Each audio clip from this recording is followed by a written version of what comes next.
ये व्यवस्थित है या अव्यवस्थित है? यूं ही रैंडमली इस संसार में घटनाएं घटती हैं, या फिर इस संसार में जितनी भी घटनाएं घट रही हैं ये सभी व्यवस्थित हैं? क्या लगता है? अनम्यूट करके उत्तर दीजिए। पूर्णतः व्यवस्थित है। व्यवस्थित है आचार्य जी। जी जी जी।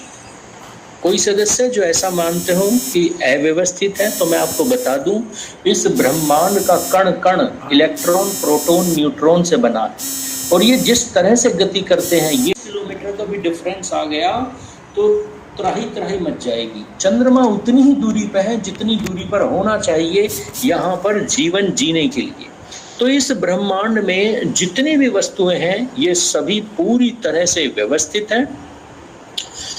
अब जिसने भी इन्हें व्यवस्थित किया है, मैं आपसे जानना चाहता हूं, निसंदेह उसे हम परमपिता परमात्मा कहते हैं।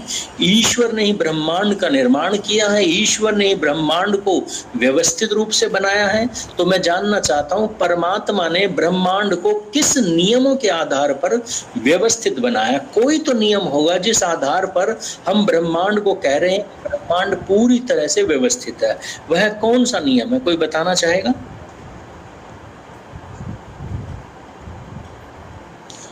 आइए मैं समझाने का प्रयास करता हूं। परम पिता परमात्मा ने इस पूरे ब्रह्मांड को व्यवस्थित रूप से बनाया, ये सब आपने समझ लिया, सहमति भी आपने दी है। किंतु किस आधार पर यह ब्रह्मांड व्यवस्थित है? कौन से विज्ञान के सिद्धांत हैं, कौन से नियम है, कौन से अनुशासन है जिसके आधार पर यह संसार, ये ब्रह्मांड व्यवस्थित रूप से गतिमान है? तो वह सिद्धांत है कर्म फल का सिद्धांत, अर्थात एक्शन और रिएक्शन का सिद्धांत। इन सिद्धांतों का नियम है, अनुशासन है कि अगर कर्म होगा तो उसका एक प्रतिफल भी जरूर मिलेगा। अगर एक्शन कहीं भी घटा, संसार में कहीं भी कोई एक्शन घटा, तो उस एक्शन का रिएक्शन जरूर होगा। इस नियम के आधार पर परम पिता परमात्मा ने इस ब्रह्मांड को रचा है। कोई भी चीज अगर जाएगी तो वापस लौटकर जरूर आएगी। हाँ, ये हो सकता है कि किसी कर्म का फल मिलने में कुछ देरी हो जाए, क्योंकि संसार में जो कर्म होते हैं वो 3 तरह के कर्म होते हैं। पहला कर्म वो होता है जिसका प्रतिफल हमें तुरंत मिल जाता है। इन कर्मों को शास्त्रों में क्रियामान कर्म कहा गया या त्वरित कर्म कहा गया, कि तुरंत ही इनका असर देखने को मिल जाता है। जैसे कमजोर व्यक्ति अगर अपने से अधिक शक्तिशाली व्यक्ति पर हाथ उठा दे, उसके गाल पर थप्पड़ मार दे, तो उसका परिणाम उसे तुरंत मिल जाएगा। शक्तिशाली व्यक्ति तुरंत पलटकर थप्पड़ मार देगा। ये क्रियामान कर्म है, इनका परिणाम तुरंत मिलता है। इसी तरह से कुछ कर्म होते हैं जिनका परिणाम कुछ समय बाद मिलता है, संचित होता चला जाता है। जैसे एक शक्तिशाली व्यक्ति एक कमजोर बालक के थप्पड़ मार दे, तो याद रखना कमजोर बालक तुरंत रिप्लाई नहीं करेगा, वो उस क्रोध को अपने भीतर पलने देगा, और जब वह शक्तिशाली होगा तब वह प्रतिफल देगा, तब वह क्रिया की प्रतिक्रिया देगा, कुछ सालों बाद, कुछ महीनों बाद। तो ऐसे कर्मों को संचित कर्म कहते हैं। जैसे हम एग्जाम देते हैं और परिणाम कब आता है? 2 महीने बाद, 3 महीने बाद। तो ये संचित कर्म है। ब्रह्मांड में ये कर्म संचित हो गए हैं।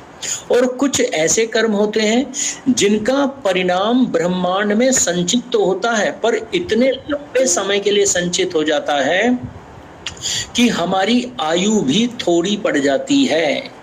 ऐसे कर्मों को कहते हैं प्रारब्ध, जिनका परिणाम इस जीवन में नहीं मिल पाता। यानी अगर हमारी आयु 100 साल है तो हो सकता है उसका परिणाम ब्रह्मांड में इस तरह से बिखर गया हो कि ब्रह्मांड उसका प्रतिफल वापस हम तक पहुंचाने में 120 साल लगाए, 150 साल लगाए, 200 साल लगाए।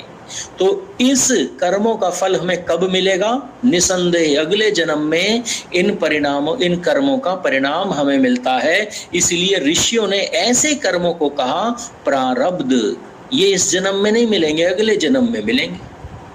तो 3 तरह से संसार में कर्म होते हैं, और ये समस्त ब्रह्मांड कर्म फल के सिद्धांत पर चल रहा है। सहमत या असहमत? इस सिद्धांत से सहमत हैं आप? सहमत। कोई बिल्कुल सही बात जी। अगर जी तो आगे बढ़ते हैं।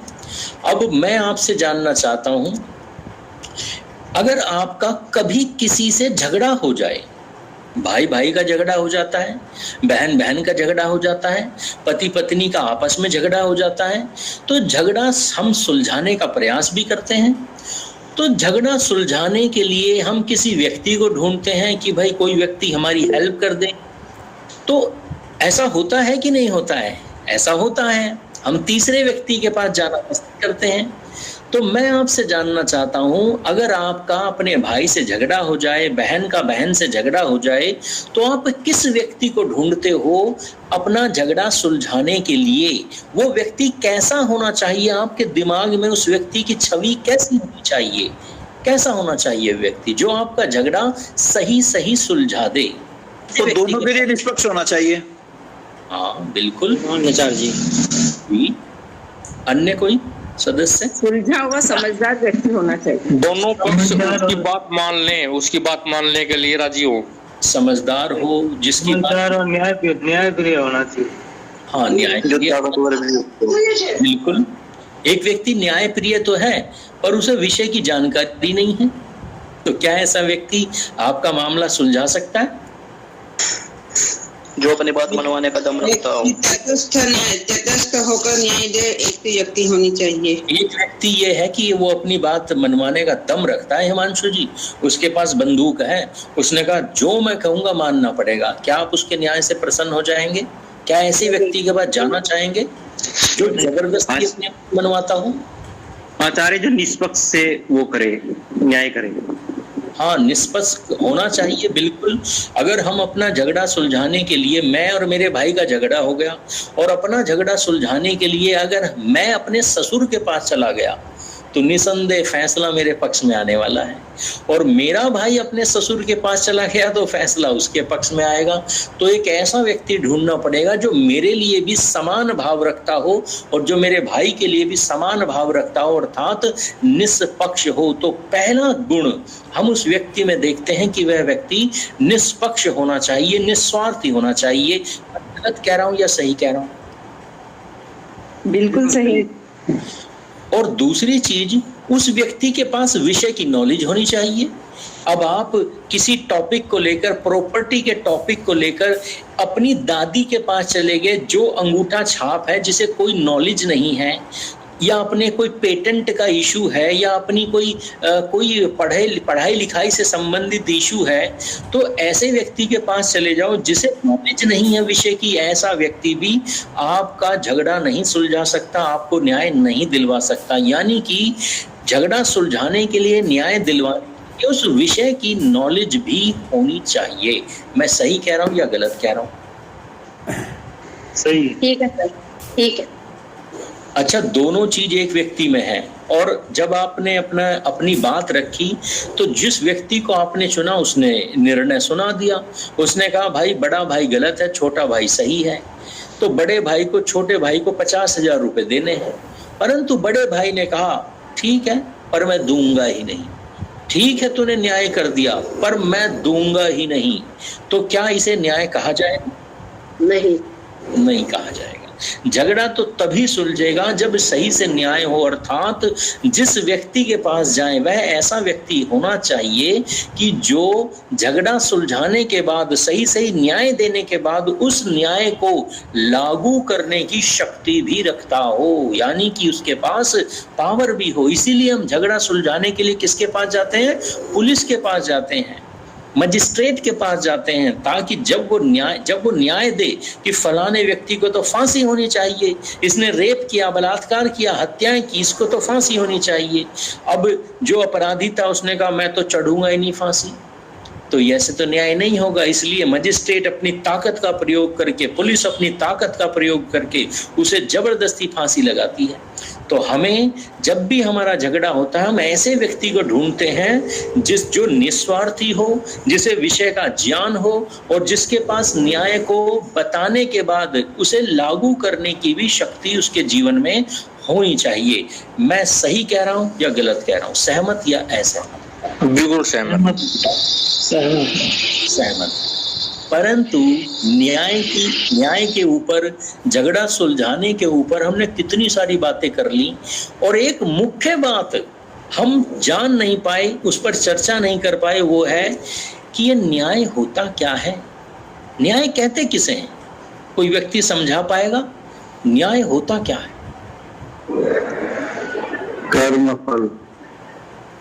न्याय क्या होता है? हम अदालतों में क्यों जाते हैं, पुलिस के पास क्यों जाते हैं? न्याय किसे कहते हैं? कोई नए सदस्य?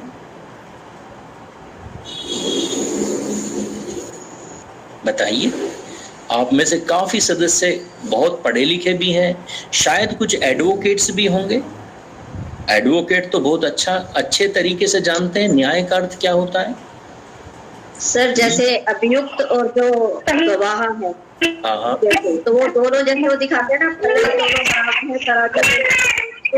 इक्वल वो हो बात, हम बाहर किया जा रहा है, बाहर कीजिए इनको, बाहर करो जी।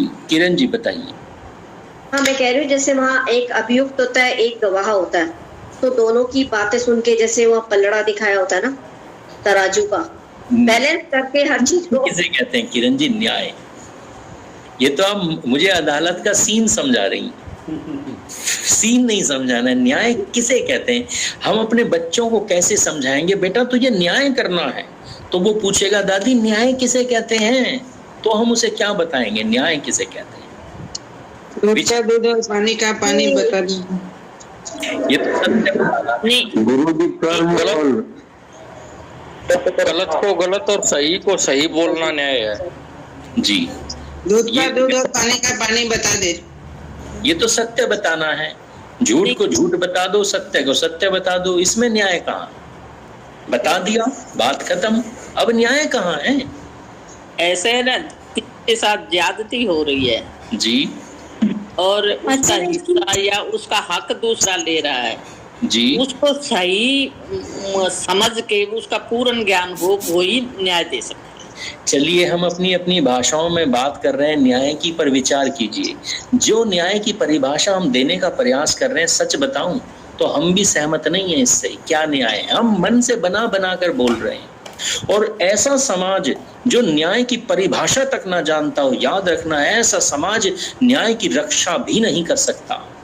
हम हमारी किताबों में चैलेंज देता हूं, हमारी किताबों में भले आपने पीएचडी कर ली हो, पर न्याय क्या होता है आज तक कभी नहीं सिखाया गया। बस संविधान सिखाया गया, पर न्याय क्या है ये आज तक नहीं बताया गया। और मजे की बात यह है, चैलेंज देता हूं, संविधान की किताब खोलकर भी देख लीजिए, वहां भी न्याय की परिभाषाएं जो दी हुई हैं आपको स्पष्ट ही नहीं होंगी कि न्याय होता क्या है। आज मैं बड़े सरल शब्दों में आपको समझाता हूं न्याय किसे कहते हैं। मनुष्य जैसा कर्म करता है, उस कर्म का ठीक वैसा ही परिणाम उसके जीवन में उसे मिल जाना चाहिए, ये है न्याय। इस न्याय का पालन करने के लिए हम सत्य बोलते हैं, झूठ को रोकते हैं, शोषण नहीं होने देते, गवाहों का प्रयोग करते हैं, विद्वानों से पूछते हैं, किताबें पढ़ते हैं। पर किस लिए करते हैं?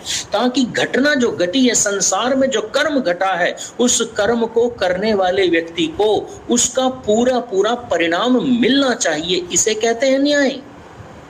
और अगर किसी वकील से भी पूछ लिया जाए कि न्याय किसे कहते हैं, तो वो कहेगा अपने क्लाइंट की रक्षा करना ही न्याय है, यही मेरा कर्तव्य है। अरे न्याय तो है कर्म का फल संसार में सही सही बना रहे, उसे न्याय। विचार कीजिए, ये था न्याय। अब मैं आपसे पूछना चाहता हूं, इस परम पिता परमात्मा ने ब्रह्मांड को जो चलाया है, जिस अनुशासन में, जिन नियमों में चलाया है, वह कर्म फल के ही सिद्धांत हैं। और मैं आपसे जानना चाहता हूं, परमात्मा ने जब इस ब्रह्मांड का निर्माण किया तो क्या बिना बुद्धि और बिना ज्ञान के कर दिया, या परमात्मा ने अपनी बुद्धि का प्रयोग करते हुए इस ब्रह्मांड का निर्माण किया? निसंदेह परमात्मा ने अपने ज्ञान का, अनंत ज्ञान का प्रयोग करते हुए ब्रह्मांड का निर्माण किया। और ये पूरा ब्रह्मांड गतिमान है। इससे पता चलता है कि परमात्मा ने इस ब्रह्मांड को गति दी है। और इस ब्रह्मांड को गति देने वाला कोई कम शक्तिशाली नहीं होगा, उसे ही हमारे शास्त्रों ने सर्वशक्तिमान कहा। और परम पिता परमात्मा निस्वार्थी है, उसे किसी से स्वार्थ ही नहीं। वो आपके लिए भी उतना ही है जितना मेरे लिए है, वो संसार के प्रत्येक व्यक्ति के लिए उतना ही है जितना किसी और के लिए। सूर्य की रोशनी हर एक पर समान बरस रही है, बरसात का पानी हर एक पर समान बरस रहा है। तो याद रखना, परम पिता परमात्मा किसी के लिए खास नहीं है। परम पिता परमात्मा की कोई पूजा करे, परमात्मा उसे भी प्रकृति के वही सुख दे रहा है जो परमात्मा को गाली देता है। परमात्मा कहता मेरा तुमसे किसी तरह का कोई स्वार्थ है ही नहीं, मुझे तुमसे कुछ चाहिए ही नहीं। तो परमात्मा से बड़ा निस्वार्थी संसार में कोई हो ही नहीं सकता। और मैंने अभी अभी आपसे पूछा था कि न्याय की स्थापना करने के लिए कौन से गुण होने चाहिए, तो पहला गुण आपने बताया था कि विषय का ज्ञान होना चाहिए, अर्थात बुद्धिमान होना चाहिए, शक्तिशाली होना चाहिए और निस्वार्थी होना चाहिए। ऐसा व्यक्ति ही संसार में न्याय कर सकता है। और परमात्मा के भीतर ये तीनों गुण अनंत हैं, अनंत। परमात्मा से अधिक बुद्धिमान संसार में कोई नहीं, परमात्मा से सर्वशक्तिमान संसार में कोई नहीं, इससे अधिक निस्वार्थी संसार में कोई नहीं। इसलिए मैं आपसे पूछता हूं, परमात्मा क्या कभी अन्याय भी करता है? कभी नहीं नहीं करता, वो तो न्यायकारी नहीं। रामायण पढ़ा दी और मनोज जी कह रहे हैं सीता और राम कौन थे? परमात्मा के भीतर जितने गुण हैं ये सब न्याय को करने वाले हैं मनोज जी। फिर भी हम कह देते हैं कि परमात्मा ने मेरे साथ न्याय किया, अन्याय किया। क्यों? क्योंकि हम परमात्मा के गुणों को नहीं समझते। हम अपने दुख से इतने द्रवित हो जाते हैं कि हम ये समझने लगते हैं कि परमात्मा ने जो मेरे साथ किया वह तो अन्याय है। जैसे दो भाइयों का झगड़ा हो जाए, बड़े भाई की गलती हो और पिता ये कहे, पिता दोनों के लिए बराबर है, और पिता ये कहे कि बड़े भाई को 1 लाख रुपए छोटे भाई को देने हैं, तो बड़ा भाई ये कहने लगे, ये मानने लगे, संसार में प्रचारित करने लगे, मेरा पिता तो मेरा पिता है ही नहीं, उसने मेरे साथ अन्याय किया। तो याद रखना, ये मंद बुद्धि है, ये अल्प बुद्धि है, ये ऐसा व्यक्ति है जिसने अपने पिता को समझा ही नहीं। अरे पिता तेरे लिए भी बराबर है, उसके लिए भी बराबर है। पिता करेगा तो न्याय ही करेगा, जिसके लिए दोनों पुत्र एक समान हो। इसलिए परम पिता परमात्मा के जो 3 गुण मैंने बताए हैं, या तो आप ये स्वीकार कीजिए कि परमात्मा में बल नहीं, परमात्मा में ज्ञान नहीं, या परमात्मा निस्वार्थी नहीं। अगर ये स्वीकार करते हैं तो मैं मान लूंगा परमात्मा अन्याय भी करता है। परंतु अगर आप ये मान चुके हैं कि परमात्मा निस्वार्थी है, परमात्मा सर्वज्ञ है, सब कुछ जानने वाला है, परमात्मा सर्वशक्तिमान है, तो याद रखना, परमात्मा कभी संसार में अन्याय कर ही नहीं सकता। एग्री और डिसएग्री? सहमत है? एग्री है। आचार्य जी, जब न्याय बहुत देरी से मिले तो वो अन्याय बराबर है थोड़ा बहुत। बिल्कुल, जो देरी से मिलेगा वह न्याय होगा, और परमात्मा न्याय कर ही नहीं सकता। इसका मतलब आपके साथ जो देरी से कर्म फल मिल रहा है वह ब्रह्मांड का अनुशासन है। आपने कर्म ही ऐसा किया है, उसका परिणाम आपको, तो इसमें परमात्मा का दोष नहीं है। कुछ चीजों के परिणाम देरी से ही मिलते हैं। नहीं सर, जैसे अगर हम आप परीक्षा देने जाओ और परीक्षा आते ही बाहर अपने टीचर से पूछो मेरा रिजल्ट दो, मेरा रिजल्ट दो, पर टीचर के 2 महीने बाद मिलेगा, तो आप क्या कहेंगे? भैया रिजल्ट डिले हुआ ना, ये तो अन्याय है। अरे उसका नियम ही ये है कि वो डिले ही मिलेगा, तो ये अन्याय नहीं है, नियम है। ये संचित है, ब्रह्मांड में संचित हो जाते हैं, तो ये देरी से ही मिलेंगे। इसमें परमात्मा का दोष नहीं है, क्योंकि परमात्मा को तो मैं सिद्ध कर चुका हूं कि परमात्मा अन्याय कर ही नहीं सकता। एग्री और लेकिन आचार्य जी, अभी एक भैया ने बताया कि कई बार देर से मिलता है तो वो अन्याय के बराबर ही होता है। तो इस तरह का सेटिस्फेक्शन और संतोष कहाँ से लाया जाए? कई बार हो जाती है काफी सारी चीजों में देरी की। ज्ञान अगर नहीं होगा तो ऐसे ही होगा। अर्जुन को ऐसे ही तो हुआ था, अर्जुन की बुद्धि भ्रष्ट हो गई थी। उसे क्या लगने लगा? शत्रु ही उसके मित्र हैं, जो सामने खड़े हैं वे शत्रु कौन है? मित्र हैं। तो कृष्ण ने क्या कहा? विनश्यति संशयात्मा। जब संशय बीच में आता है तो वह परमात्मा को भी गाली देना शुरू कर देता है मनुष्य। तो संशय हटाने होंगे। कृष्ण ने क्या किया? उसे योग का ज्ञान दिया, उसे परमात्मा का ज्ञान दिया, उसे आत्मा का ज्ञान दिया। और सबसे बड़ी चीज याद रखना, गीता क्या है? कर्म फल का सिद्धांत है। कृष्ण ने गीता में कर्म फल का सिद्धांत समझाया है।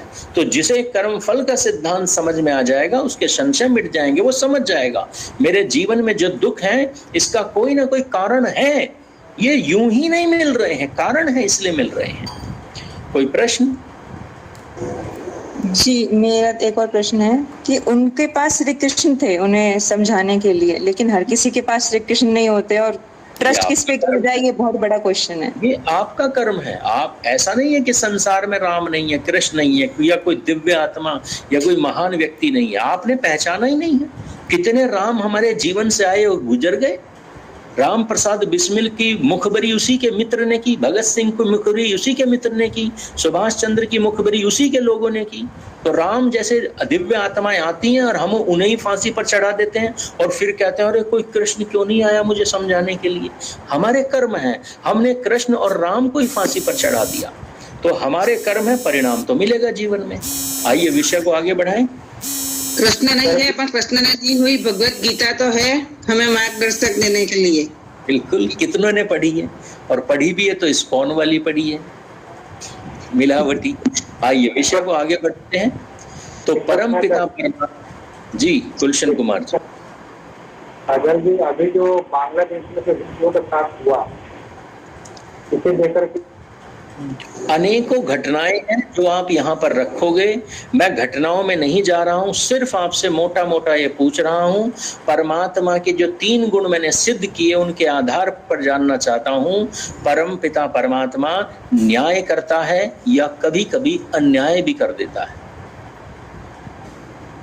सदैव न्याय करता है, भले ही वो तो सदैव, उसका नाम ही न्यायकारी है।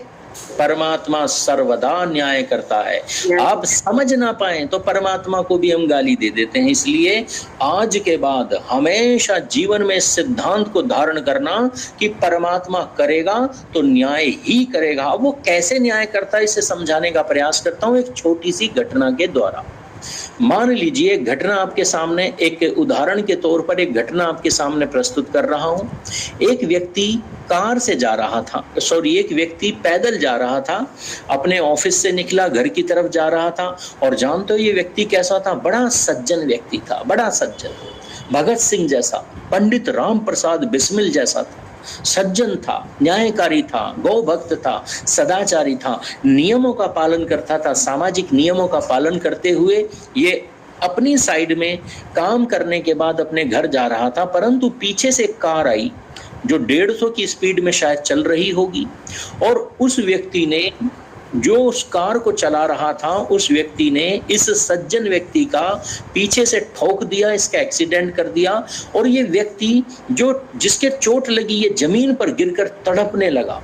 और ये व्यक्ति जो कार चला रहा था, ये अपनी कार में से उतरा, इसने उस व्यक्ति को देखा, इसने देखा कि इसमें थोड़ी सी जान बाकी है, ये चाहता तो उसे अपनी कार में डालकर हॉस्पिटल ले जाता था, परंतु इसने क्या देखा? इसने चारों तरफ सीसीटीवी देखे, इसने दूर दूर तक नजर घुमाई, कोई व्यक्ति दूर दूर तक नहीं था। तो इसके मन में विचार आया कि भाग ले, और इसने यही किया। इस व्यक्ति को, इस सज्जन व्यक्ति को वहीं मरता हुआ छोड़कर ये व्यक्ति भाग गया। कुछ किलोमीटर आगे गया था और वहां इस व्यक्ति को एक ट्रक वाले ने इसी तरह से उड़ा दिया। और जैसे ही ट्रक वाले ने इस कार वाले को उड़ाया, तुरंत ही ये मर गया। याद रखना, अगर ये ट्रक वाला इस कार वाले को ना उड़ाता तो इस व्यक्ति को कभी सजा नहीं हो सकती थी, क्योंकि कोई सीसीटीवी नहीं, कोई गवाह नहीं, ये आराम से बच जाता। और ऐसी घटनाएं संसार में होती भी हैं। परंतु यहां पर ट्रक वाला अकस्मात कहीं से आया और उसने इस कार वाले को उड़ा दिया। मैं आपसे पूछना चाहता हूं, बुद्धि पूर्वक मुझे उत्तर दीजिए, क्या यह परमात्मा का न्याय है कि नहीं है? ये तो न्याय है। नहीं, अधूरा न्याय है। परमात्मा अधूरा न्याय भी करता है। वो जो पैदल चल रहा था गुरुजी, उसको तो न्याय नहीं मिला, वो तो मर गया। मैंने उस व्यक्ति के लिए पूछा जो एक्सीडेंट करके भागा, उसे जो ट्रक वाले ने उड़ा दिया, तो क्या ये न्याय किया परमात्मा ने या अन्याय किया?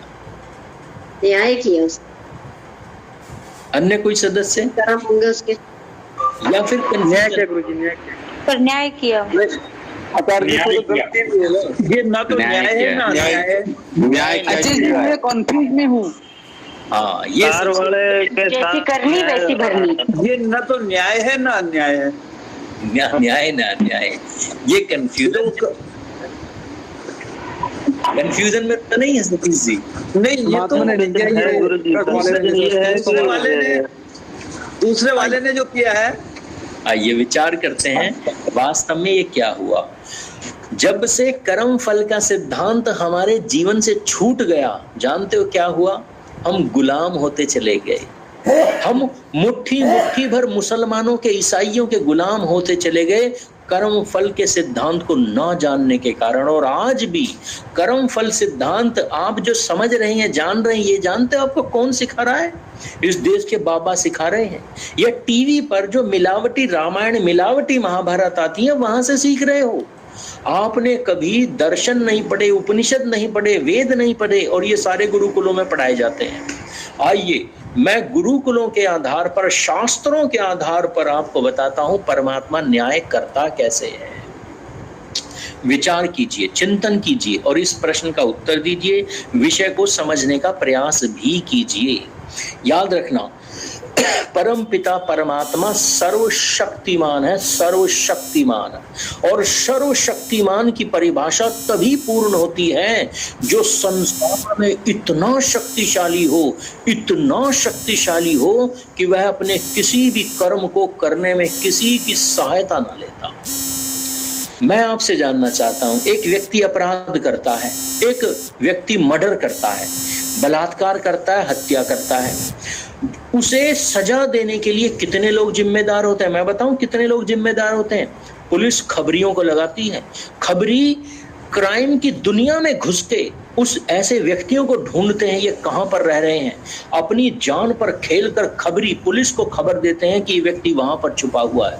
पुलिस अपनी जान पर खेलकर उन्हें पकड़ती है, कोर्ट में प्रस्तुत करती है, और जज एविडेंस के आधार पर यह निर्णय देता है कि इस व्यक्ति ने ये अपराध किए हैं और उसे मृत्यु दंड देता है। मृत्यु दंड देने के बाद जल्लाद तक वह व्यक्ति जाता है और जल्लाद उसे फांसी दे देता है। इस घटना में मुख्य रूप से 4 लोगों ने उस व्यक्ति को दंड देने में भूमिका निभाई। मैं आपसे पूछना चाहता हूं, बुद्धिपूर्वक उत्तर दीजिए, इन 4 लोगों को हमारा समाज इनाम देगा, पारितोषिक देगा, या इन्हें भी हम दंड देते? क्या लगता है?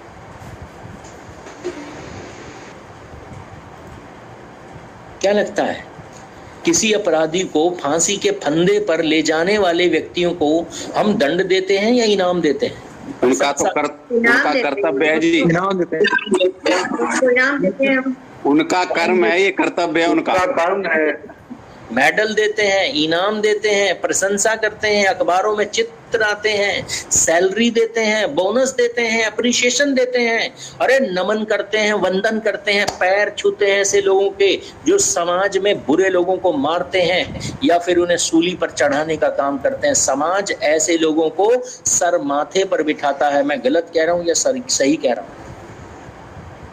सही बात, सही कह रहा हूं। अच्छा विचार करो, जो व्यक्ति न्याय की स्थापना करने में सहयोग भी कर देता है ना, सहयोग भी। मान लो पुलिस मेरे पास आती है और मैंने कहा भाई मैं ज्यादा नहीं बता पाऊंगा, मुझे डर लग रहा है अपराधियों से, पर हाँ मैं इतना बता सकता हूं कि जिस अपराधी ने किया वो कहाँ रहता है। ऐसे व्यक्ति को भी समाज में भूरी भूरी प्रशंसा होती है, उसे भी इनाम मिलता है। तो याद रखना, न्याय करने वाला न्यायाधीश वह भी प्रशंसा का अधिकारी है, और उसके न्याय करने में जिस लोगों ने उसकी सहायता की है वे सब भी प्रशंसा के उतने ही अधिकारी हैं। एग्री और डिसएग्री? सहमत की है?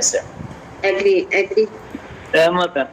सहमत है। अब मुझे ये बताओ, अगर जो व्यक्ति सड़क पर दूसरे व्यक्ति को मारकर चला गया और रास्ते में ट्रक ने उस कार वाले को कुचल दिया, अगर ये परमात्मा का न्याय है तो परमात्मा का न्याय करने वाला व्यक्ति परमात्मा के न्याय करने में सहायक की भूमिका निभा रहा है, क्या उसे परमात्मा प्रशंसा करेगा? क्या उसे इनाम देगा, उसके जीवन को खुशियों से भर देगा, या उस व्यक्ति को भी जेल हो जाएगी और उसे भी दंड मिलेगा? क्या होना चाहिए? अगर परमात्मा के न्याय में उस ट्रक वाले ने भागीदारी की है तो क्या संसार का कोई व्यक्ति उस ट्रक वाले को छू भी सकता है? परंतु ऐसा तो होता नहीं। ट्रक वाले पकड़े भी जाते हैं, उन्हें जेल भी हो जाती है। तो इससे ये पता चलता है कि इस ट्रक वाले ने जो कार्य किया ये भी वैसी ही दुर्घटना है जैसे पहले घटी थी। न तो पहला कर्म परमात्मा का न्याय था, न दूसरी घटना परमात्मा का न्याय है। ये तो संसार में घटने वाली घटनाएं हैं। कुछ अच्छी घटनाएं हैं, कुछ बुरी घटनाएं हैं। इन घटनाओं का परमात्मा के नियम से, परमात्मा के न्याय से, उसके संविधान से दूर दूर तक कोई मतलब नहीं है। ये तो मनुष्य के जीवन में घटने वाले सुख दुख हैं। परमात्मा इस तरह से न्याय करता ही नहीं। एग्री और डिसएग्री? बिल्कुल सही बात है। परमात्मा करता कैसे है न्याय, इसे समझने का प्रयास करें। आइए इसे समझ लेते हैं। परमात्मा कैसे न्याय करता है? तो याद रखना, परमात्मा कैसे न्याय करता है, इस घटना को एक दृष्टांत से समझाने का प्रयास करता हूं। जैसे एग्जाम होता है और स्टूडेंट्स क्लासरूम में जाके एग्जाम देते हैं, और लगभग कितने घंटे का एग्जाम होता है? लगभग 3 घंटे का एग्जाम होता है।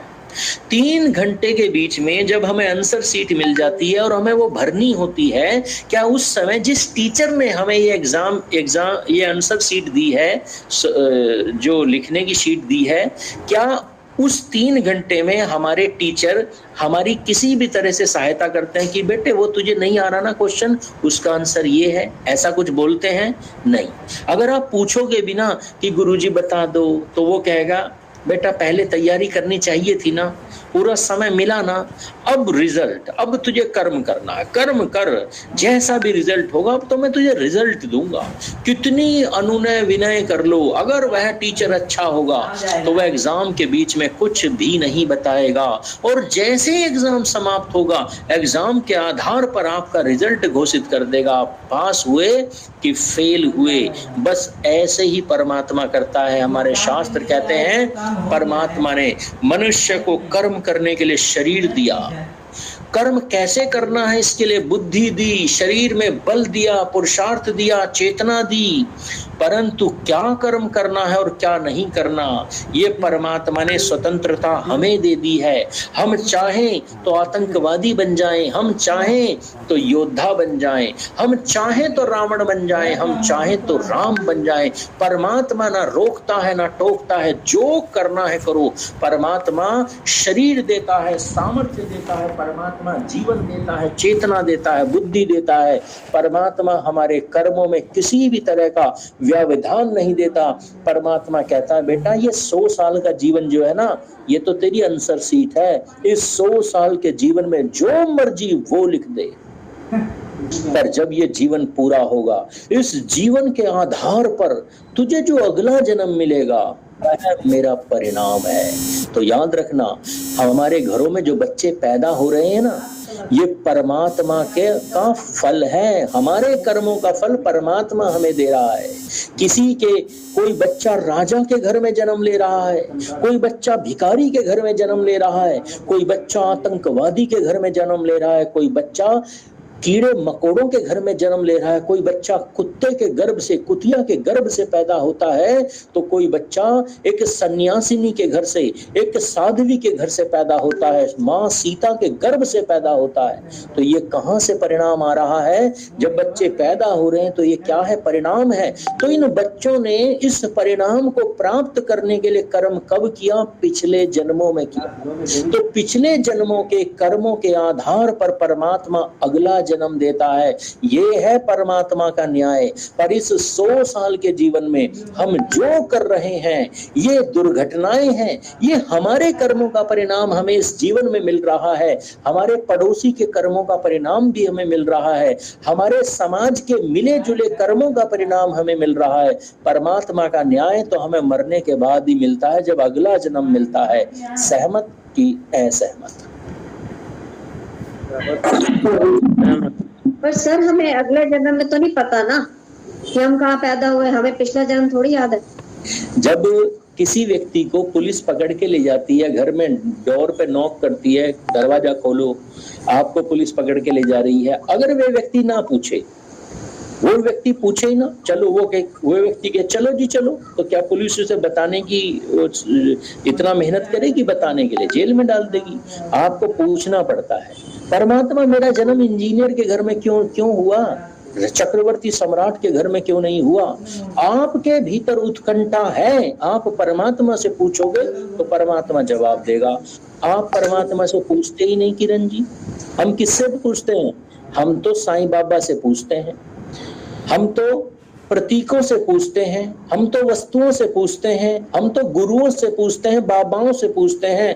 परमात्मा की चेतना से जो जुड़ना जानता है वह परमात्मा से पूछता है और परमात्मा उसे उत्तर देता है। तुझे इस कर्म के आधार पर ऐसा जन्म मिला है, तो परमात्मा से पूछोगे तो परमात्मा उत्तर जरूर देगा। पर हम पूछना जानते ही नहीं, क्योंकि उसके लिए तो हमें परमात्मा की चेतना से जुड़ना पड़ेगा।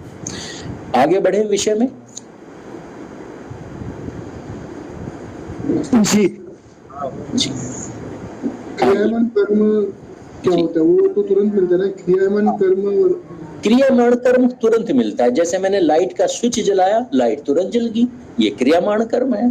तो ये न्याय में आता है नहीं आता ये फल? हाँ, ये सांसारिक कर्म फल जो है उनमें आता है, ये न्याय है। क्यों नहीं न्याय? कर्म फल, कर्म का फल मिला, ये न्याय है। कर्म का उचित फल मिलना चाहिए, ये न्याय है। अब बिस्मिल ने, मैं आपसे पूछता हूं प्रशांत जी, पंडित राम प्रसाद बिस्मिल ने क्या अपने जीवन में ऐसा कोई कर्म किया था कि उन्हें 3x6 की कोठड़ी में 2-3 महीने तक रखा जाए, खाने को ना दिया जाए, रोज कोड़े पड़े और एक दिन फांसी पर चढ़ा दिया जाए, तड़प तड़प कर मर जाए? क्या अपने पूरे जीवन में पंडित राम प्रसाद बिस्मिल ने ऐसा कर्म किया था? कोई नहीं किया। क्या गुरु गोविंद सिंह ने कोई ऐसा कर्म किया था कि 4 बच्चों का बलिदान देना पड़ जाए?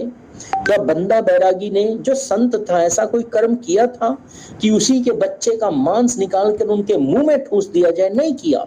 तो ये उनके साथ घटनाएं, दुर्घटनाएं किन्होंने की? संसार ने की। और परमात्मा सांसारिक घटनाओं में दखल अंदाजी नहीं करता, पर हाँ, परमात्मा न्याय करता है। अब इस व्यक्ति के साथ जो संसार ने अन्याय किया, परमात्मा उसका न्याय करेगा। कब करेगा? अगले जन्म में। ऐसे व्यक्ति को जिसके साथ इस जन्म में अन्याय हुआ, उसे अगला जन्म वैभवशाली देता है, शक्तिशाली देता है, अच्छे घर में जन्म देता है, सम्राट के घर में जन्म देता है, शक्तिशाली लोगों के घर में जन्म देता है। और जो व्यक्ति शक्तिशाली घरों में जन्म लिया, शोषण करते हैं, गलत कार्य करते हैं, तो ऐसे लोगों को परमात्मा अगले जन्म में गलत जगह पर जन्म देकर उनके साथ न्याय करता है। कर्म का सही सही फल मिलना ही न्याय है और परमात्मा ऐसा करता है। एग्री और डिसएग्री, इसके बारे में पता भी लगता रहना चाहिए ना गुरु जी। पूछना है आपको परमात्मा से। आप परमात्मा से जुड़ोगे तो पता चलेगा। तो परमात्मा से जुड़ने के लिए ऋषि पतंजलि ने लिखा योग दर्शन। कैसे पूछेंगे गुरु जी परमात्मा से? आंखें बंद करके पूछना पड़ता है, उसकी चेतना से जुड़कर पूछना पड़ता है।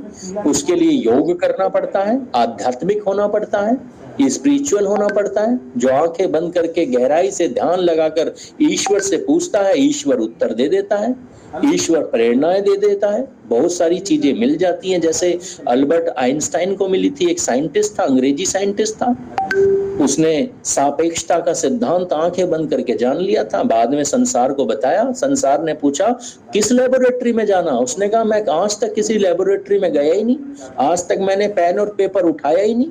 तो उन्होंने पूछा कहां से पता चला, उन्होंने कहा आंख बंद करके परमात्मा से पूछ लिया। हमारे ऋषियों ने समाधि अवस्था में जितने सिद्धांत दिए, ये योग दर्शन ऋषि पतंजलि ने समाधि अवस्था में दिया, ये वैशेषिक दर्शन ऋषि कणाद ने समाधि अवस्था में दिया। ये कहां से पता लगा? परम पिता परमात्मा की चेतना से जुड़कर पता लगा। मेडिटेशन के द्वारा पता लगता है। तो उसकी क्लास हम अलग से लेते हैं। अभी न्याय के बारे में समझाने का प्रयास कर रहा हूं। तो परमात्मा जो भी करता है न्याय करता है, और परमात्मा न्याय हमेशा इस जन्म को पूरा होने के बाद अगला जन्म देकर करता है। जो इस जन्म में हाथों से पाप करते हैं, परमात्मा अगला जन्म उन्हें बिना हाथों के पैदा करता है। तो इस तरह के बहुत सारी चीजें हैं जो हमें समझनी है। पर हाँ, मोटा मोटा बस इतना समझ लीजिए, परमात्मा करेगा तो न्याय ही करेगा, परमात्मा कभी अन्याय नहीं करता। एग्री और डिसएग्री? जी अच्छा जी, लेकिन एक प्रश्न है कि इसका कोई प्रमाण नहीं हो सकता कि अगले जन्म में क्यों, कैसे? बुद्धि, इसका प्रमाण न्याय दर्शन में दिया हुआ है। न्याय दर्शन में ऋषि कहते हैं जहां धुआं है समझ जाओ वहां आग लगी हुई है। तो प्रमाणों से, बुद्धि से समझना पड़ता है। जानवरों के पास इतनी बुद्धि नहीं होती कि वो ये समझ पाए मैं बकरी क्यों बना, मैं कुत्ता क्यों बना। पर मनुष्य को समझना पड़ेगा, मैं गरीब के घर में क्यों पैदा हुआ, मैं अमीर के घर में क्यों पैदा हुआ, क्योंकि तूने पिछले जन्मों के कर्म ऐसे किए थे। तो मनुष्य के पास ऊंची चेतना है, तो अपनी ऊंची चेतना का प्रयोग करते हुए हमें न्याय दर्शन के सिद्धांतों का पालन करते हुए बुद्धि को लगाना है। और हम समझ जाएंगे हमारे साथ जो घटनाएं घट रही हैं, जरूर उसके पीछे कोई ना कोई कर्म था जिसका परिणाम हमें मिल रहा है। सहमत हैं? आगे बढ़े जी, विषय को आगे बढ़ाते हैं। अब मैं आपसे एक प्रश्न करने जा रहा हूं, ध्यान से इस प्रश्न का उत्तर आपसे मुझे चाहिए। आपको क्या लगता है, संसार में बुरी आत्माएं और अच्छी आत्माएं होती हैं या फिर सारी आत्माएं एक समान ही होती हैं? हम सब क्या हैं? हम सब भी तो आत्मा हैं। हम सबके पास अलग अलग शरीर है। मेरे पास पुरुष का, आपके पास, किसी के पास स्त्री का, किसी के पास बीमार शरीर, किसी के पास स्वस्थ शरीर। तो एक्चुअली हम सब क्या हैं? हम सब तो आत्माएं ही हैं। तो मैं आपसे जानना चाहता हूँ, क्या संसार में बुरी आत्माएं, कुछ आत्माएं बुरी होती हैं, या संसार में कुछ आत्माएं अच्छी ही होती हैं? क्या ऐसा भी होता है या सारी आत्माएं एक समान होती हैं? बुरी अच्छी होती है, दोनों होती है जी।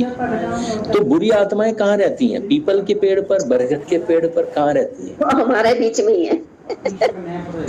आइए, हमारे बीच में है। जिसको अत्याचार करने में आनंद आता है वो बुरी आत्मा है, जिसको अच्छा काम करने में आनंद आता है वो अच्छी आत्मा। आइए विचार कर लेते हैं, क्या आत्माएं वास्तव में बुरी और अच्छी भी होती हैं या सारी आत्माएं एक समान ही होती हैं? तो उससे पहले एक कॉन्सेप्ट को हमें समझना पड़ेगा।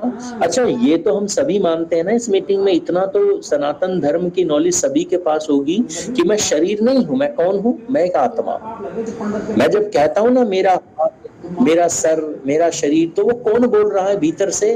वो मेरी आत्मा बोल रही है, यानी मैं वास्तव में आत्मा हूं। तो हम क्या है? हम सब एक आत्मा है।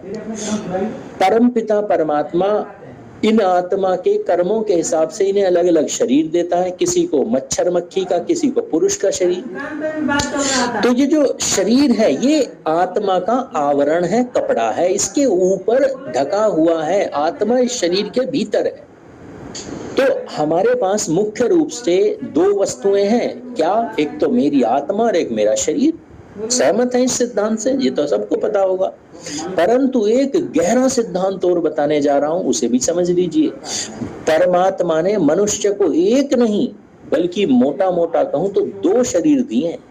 हर व्यक्ति, हर आत्मा के पास दो शरीर होते हैं। एक वो शरीर जो हमें दिख रहा है, जैसे मेरे पास पुरुष का, हाथी के पास हाथी का शरीर, जानवरों के पास जानवरों का। इस शरीर को, इस स्थूल, इस बड़े शरीर को देखकर हम पहचान जाते हैं कि ये जानवर है, मनुष्य है, पुरुष है, औरत है, नर है, नारी है। तो एक तो ये शरीर, और इस शरीर में भी ये जो ब्रेन है हमारा, ये क्या है? स्मृति। जो भी हम घटनाएं करते हैं, कर्म करते हैं, इसकी स्मृति यहाँ पर जमा होती चली जाती है। अब इस शरीर के साथ आत्मा को परमात्मा ने एक शरीर और दिया है, और वह शरीर क्या है? उस शरीर को कहते हैं सूक्ष्म शरीर। और वह कहाँ होता है?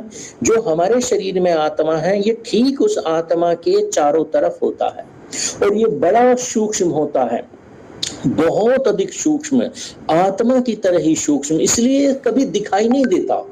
परंतु इस सूक्ष्म शरीर में भी स्मृति होती है। अब मनुष्य ने जो भी कर्म किए, मैंने कोई भी कर्म किया, जैसे मान लो आज मैंने गुरुकुल में दान दिया, आज मैंने एक गाय की सेवा की, या सड़क पर एक लड़की को कुछ लड़के परेशान कर रहे थे, मैंने उन्हें रोक दिया, डांट दिया और लड़की की रक्षा की, तो मैंने अच्छा कर्म किया कि बुरा कर्म किया? अच्छा कर्म किया। अच्छा कर्म किया। तो इस अच्छे कर्म की एक स्मृति बनेगी, इस कर्म से एक भाव निकलेंगे। जब हम अच्छा कर्म करते हैं तो आपने फील किया होगा हमारे भीतर उत्साह का भाव पैदा होता है, वाह मजा आ गया। जब भी मैं किसी की रक्षा करता हूँ, किसी को प्रोटेक्ट करता हूँ, तो मुझे बड़ा अच्छे आनंद की अनुभूति होती है। और हाँ, गलती से अगर गाड़ी चलाते समय कोई कुत्ता मर जाए, कोई जानवर मर जाए या किसी का एक्सीडेंट हो जाए हमसे, तो मन में एक अवसाद की फीलिंग आती है। तो याद रखना, ये सारी स्मृतियां कहाँ जमा हो रही हैं?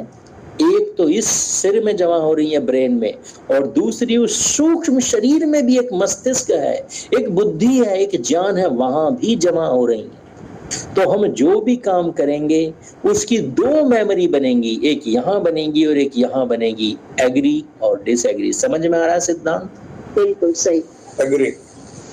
अब जैसे ही हमारा 100, 125 या 80 साल का जीवन पूरा होता है, तो जैसे ही जीवन पूरा हुआ, अब ये जो बड़ा शरीर था ये तो यहीं भस्म हो गया और इसकी सारी स्मृति यहीं भस्म हो जाती है। पर वो जो सूक्ष्म शरीर भीतर था वो नहीं मरता, वो तो आत्मा के जितना ही सूक्ष्म है, वो नहीं मरता। तो परमात्मा आत्मा को अगला जन्म देता है पिछले जन्मों के आधार पर, तो उस सूक्ष्म शरीर को आत्मा के साथ अगले शरीर में भेज देता है। और अगले शरीर में जब हमारी आत्मा जाएगी तो उसके साथ पिछले जन्म का सूक्ष्म शरीर भी जाएगा, जिसमें कौन सी स्मृतियां थी? वो स्मृतियां जो पिछले जन्म में हमने की हैं। पर हाँ, ये बहुत धूमिल हो चुकी होंगी, बहुत धूमिल हो चुकी होंगी। तो अगले जन्म में जो व्यक्ति, जो बालक जन्म लेता है, तो इसे बहुत सारी नाम याद नहीं रहते, शहर याद नहीं रहते, घटनाएं याद नहीं रहती, बस हाँ मोटा मोटा एक चीज याद रहती है, क्या? भावनाएं याद रहती हैं। आपने देखा कई छोटे छोटे बच्चे हैं, इतने से बच्चे 4-4 साल के, 2-2 साल के, और बड़े मार्शल आर्टिस्ट बन जाते हैं, जबरदस्त उन्हें हुनर आ जाता है। कोई पेंटर है, कोई आर्टिस्ट है, कोई पियानो बजा रहा है, कोई कविताएं लिख रहा है। और ऐसे ऐसे बच्चे भी देखे होंगे जो बचपन से ही राष्ट्रभक्त हैं, देशभक्त हैं। 14 साल का हकीकत राय कहता है गर्दन काट दे, परंतु इस्लाम स्वीकार नहीं करूंगा। याद रखना, ये 4-4 साल के बच्चे मुसलमानों से कहते हैं हमें दीवार में चुनवा दो, परंतु मैं इस्लाम स्वीकार नहीं करूंगा। ये भाव कहां से आ रहे हैं इनके भीतर? इतनी राष्ट्रभक्ति, इतनी धर्मनिष्ठा। और इस देश में वो भी बालक हुए जो 2-2 साल के, 3-3 साल के हैं, और जानते हो जानवरों को जान से मार देते हैं, जो अपने सगे भाइयों की हत्या कर देते हैं। 8 साल का भारत में एक सीरियल किलर हुआ, 8 साल का सीरियल किलर, जिसने अपने बाप को मार दिया, अपनी माँ को मार दिया, अपने भाई बहनों को मार दिया, और पकड़ा नहीं गया, कई सालों बाद पकड़ा गया। तो ये भाव, ये विचार हमारे मन में कहां से आते हैं? पूर्व जन्मों की स्मृतियों से आते हैं। और ये जो पूर्व जन्मों की स्मृतियां हैं, ये जब अगले जन्म में जाती हैं, तब हम इन्हें संस्कार कह देते हैं, पिछले जन्म की यादें, संस्कार।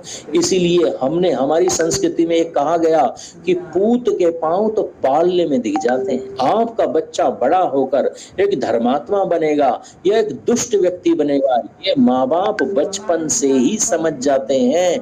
उसके स्वभाव को देखकर, उसके कर्मों को देखकर सहमत या असहमत।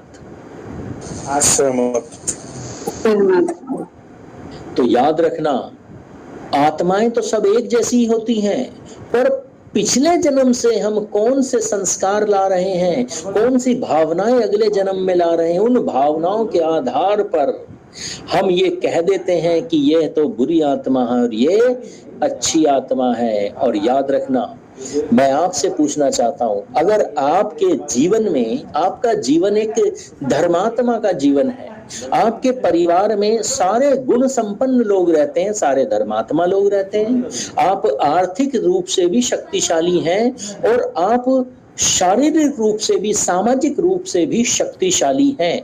आप दानी भी हैं, अच्छे कर्म करते हैं, पॉजिटिव एनर्जी आपके भीतर है, अच्छे अच्छे कार्य करते हैं, न्याय के आधार पर आप जीवन जी रहे हैं। तो मैं आपसे जानना चाहता हूं, परम पिता परमात्मा चूंकि कभी अन्याय करता ही नहीं, परमात्मा सर्वदा न्याय ही करता है। और न्याय कैसे करता है? वह इस जन्म के पूरा होने के बाद आत्माओं को दूसरा जन्म दे देता है, अगला जन्म देता है। पिछले जन्म के कर्म फल के आधार पर उस आत्मा के भीतर जो स्मृतियां हैं, जो भावनाएं हैं, उसके आधार पर वह अगला जन्म दे देता है। मैं आपसे पूछता हूं, दो परिवार हैं, एक बुरे ही कर्म करता है, एक परिवार अच्छे ही कर्म कर रहा है। उसके घर में स्वास्थ्य का वातावरण है, उसके घर में सब सात्विक भोजन करते हैं, गाय की पूजा करते हैं, उसके घर में योग का वातावरण है, ध्यान का वातावरण है। और एक दूसरा परिवार है जिसके घर में गाय खाई जाती हैं, जिसके घर में अंधविश्वास होते हैं, जिसके घर में अन्याय होता है, जहां लोग अपनी माताओं बहनों को सुरक्षित नहीं करते, और सभी खुश हैं इस अन्याय में। सभी उस अन्याय के कारण और नीचे की तरफ गिरते चले जा रहे हैं। मैं आपसे पूछता हूं, परमात्मा को दो आत्माओं को जन्म देना है, तो परमात्मा एक अच्छी आत्मा को किस घर में जन्म देगा और एक बुरी आत्मा को किस घर में जन्म देगा? क्या लगता है? अच्छी आत्मा को अच्छे परिवार में देगा, बुरी आत्मा को बुरे परिवार में देगा। और याद रखना, परम पिता परमात्मा हमेशा न्याय करता है। परमात्मा हमेशा एक शुभ आत्मा को, जिसके भीतर दिव्य संस्कार हैं, उसे ऐसी जगह पर जन्म देगा जहां पर उसकी दिव्यता बढ़ने की संभावनाएं अधिक होती हैं। भले ही एक गरीब परिवार है, परंतु उसके भीतर न्याय का भाव है, उसके भीतर धार्मिकता है, तो परमात्मा ऐसी जगह पर दिव्य आत्माओं को जन्म देता है, क्योंकि वहां पर उसकी दिव्यता बढ़ाने के लिए संभावनाएं हैं। परमात्मा अन्याय करता ही नहीं। तो इसलिए यहाँ पर हमें समझना है। यहाँ पर मैं आपसे पूछता हूँ, हमारे घरों में जो बालक पैदा हो रहे हैं, ये सिर्फ परमात्मा की अनुकंपा ही है, परमात्मा का ही कर्म है, या ये हमारे कर्मों का भी फल हमें मिल रहा है? इसके पीछे जिम्मेदार कौन है? परमात्मा है या हम जिम्मेदार हैं? हमारे जिम्मेदार हमें जिम्मेवार है। परमात्मा तो न्यायाधीश है, उसकी इसमें कोई जिम्मेदारी नहीं, उसकी एक ही जिम्मेदारी है, जिसने जैसा कर्म किया वैसा ही फल देगा। इसलिए मुसलमानों और ईसाइयों की तरह ये समझना बंद कर दीजिए कि हमारे घर में जो बच्चे हो रहे हैं वह परमात्मा की, अल्लाह की मेहरबानी है ना, वह हमारे कर्मों का परिणाम है।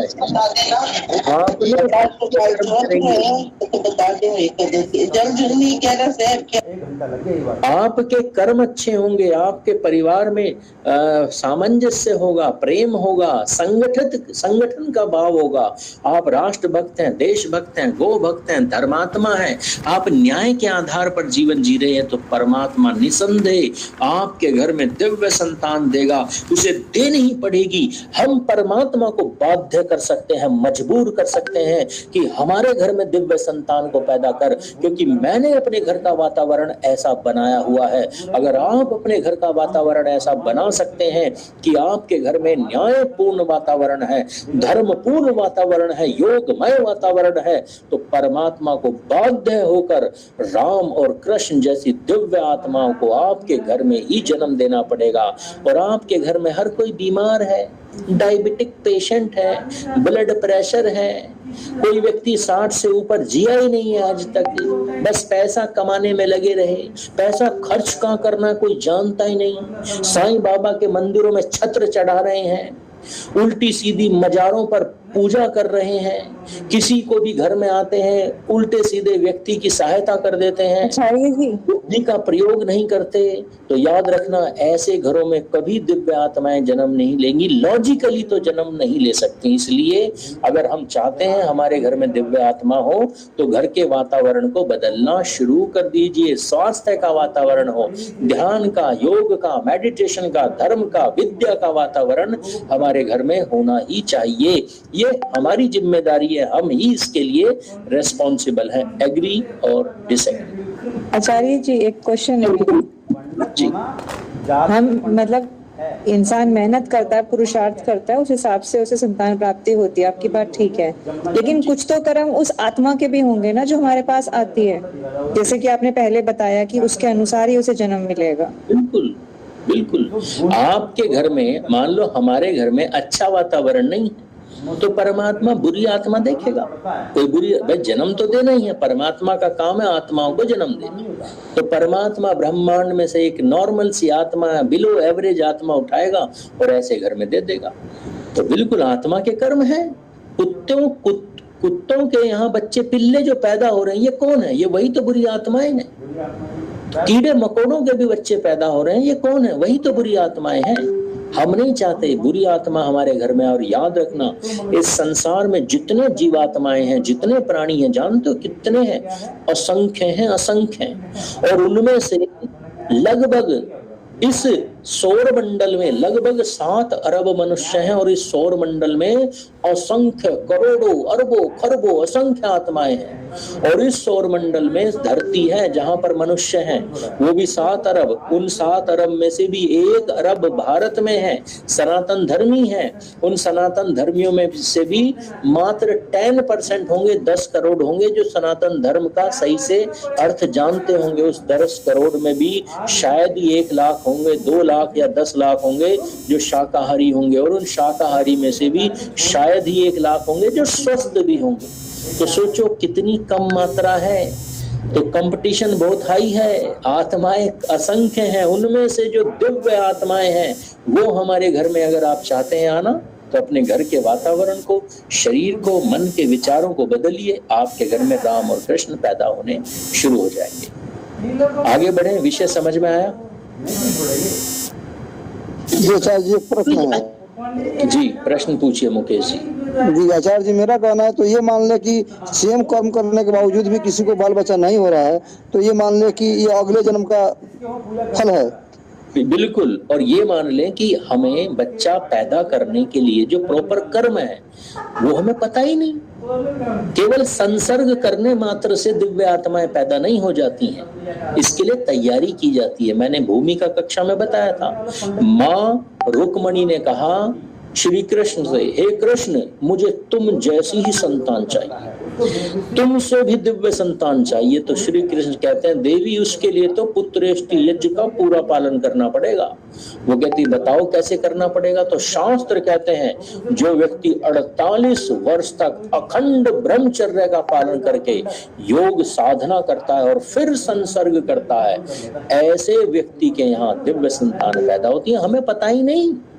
हमें तो ये भी नहीं पता कि गर्भाधान से पहले भोजन क्या करना है, हमारी जीवन शैली क्या हो, और हम सोचते हैं हमारे बच्चे नहीं हो रहे, इसमें परमात्मा का दोष है। हमने शास्त्र पढ़े ही नहीं। गर्भाधान संस्कार होता क्या है, उसके बाद पुंसवन, उसके बाद सीमंतोयनन, हमें पता ही नहीं इनका महत्व क्या होता है। जिसे पता ही नहीं वो परमात्मा को गालियां दे रहा है। परमात्मा ने तो ये विद्या वेदों में दे दी है, अब हमें समझना है, जीवन में लागू करना। लागू करोगे तो दिव्य संतान, नहीं लागू करोगे तो नॉर्मल और बिलो एवरेज संतान। अब ये आपके ऊपर है। विषय को आगे बढ़ाएं। सर गुरुजी एक प्रश्न है मेरा। जी मतलब सर जैसे कि बहुत होते हैं जो अच्छे कर्म भी करते हैं, सब अच्छा माहौल होता है, फिर भी उनके घर में बुरी होता है, ऐसा पूरी संतान उत्पन्न होती है, उसकी क्या वजह है? मैंने कहा ना अभी थोड़ी देर पहले, एक व्यक्ति जिसके साथ अन्याय हो गया और वो परमात्मा के कर्म फल को जानता ही नहीं, तो वो सीधे गालियां देना शुरू कर देता। अरे मेरे घर का तो वातावरण बड़ा अच्छा है, सब कुछ अच्छा है, फिर भी मेरे साथ ऐसा हो रहा है। एक व्यक्ति 60 साल की आयु में मर गया। मैंने उससे उसके घर वालों से पूछा, भाई क्या इतनी जल्दी कैसे मर गए आपके पिताजी? तो उसके परिवार के लोग जानते हो क्या जवाब देते हैं? अरे 60 साल तो बहुत होता है, 60 साल अरे बहुत जीवन जी लिया, बहुत है, कोई दिक्कत नहीं। बीमार आदमी भी आजकल अपने आप को हेल्दी समझता है, अरे बस हो गया, बस इतना बहुत है।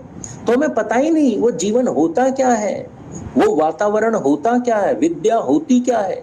हम तो आज तक परमात्मा की जगह पता नहीं किस किस चीजों को परमात्मा मानकर पूछते रहे, तो ऐसा व्यक्ति तो भ्रमों में जिएगा। तो याद रखना, अगर आपको लग रहा है कि आपके साथ गलत हो रहा है तो परमात्मा नहीं कर रहा है, आप ही अपने साथ गलत कर रहे हो, क्योंकि हमें पता ही नहीं गलत और सही है क्या।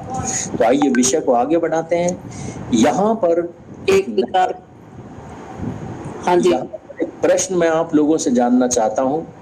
निसंदेह हमारे कर्मों के आधार पर ही हमारे घर में संतान पैदा होती है, और मैं आपसे पूछना चाहता हूँ, एक परिवार जो धन से भी संपन्न है, स्वास्थ्य भी अच्छा है, परंतु ऐसा व्यक्ति जो मानसिक रूप से बड़ा कमजोर है, और इतना कमजोर है कि उसे कोई भी आकर कह दो, अरे तुझसे ये काम नहीं हो पाएगा, तुझ में ताकत नहीं है इतनी, तेरा सामर्थ्य नहीं है, और वो हर व्यक्ति की बात मान लेता है।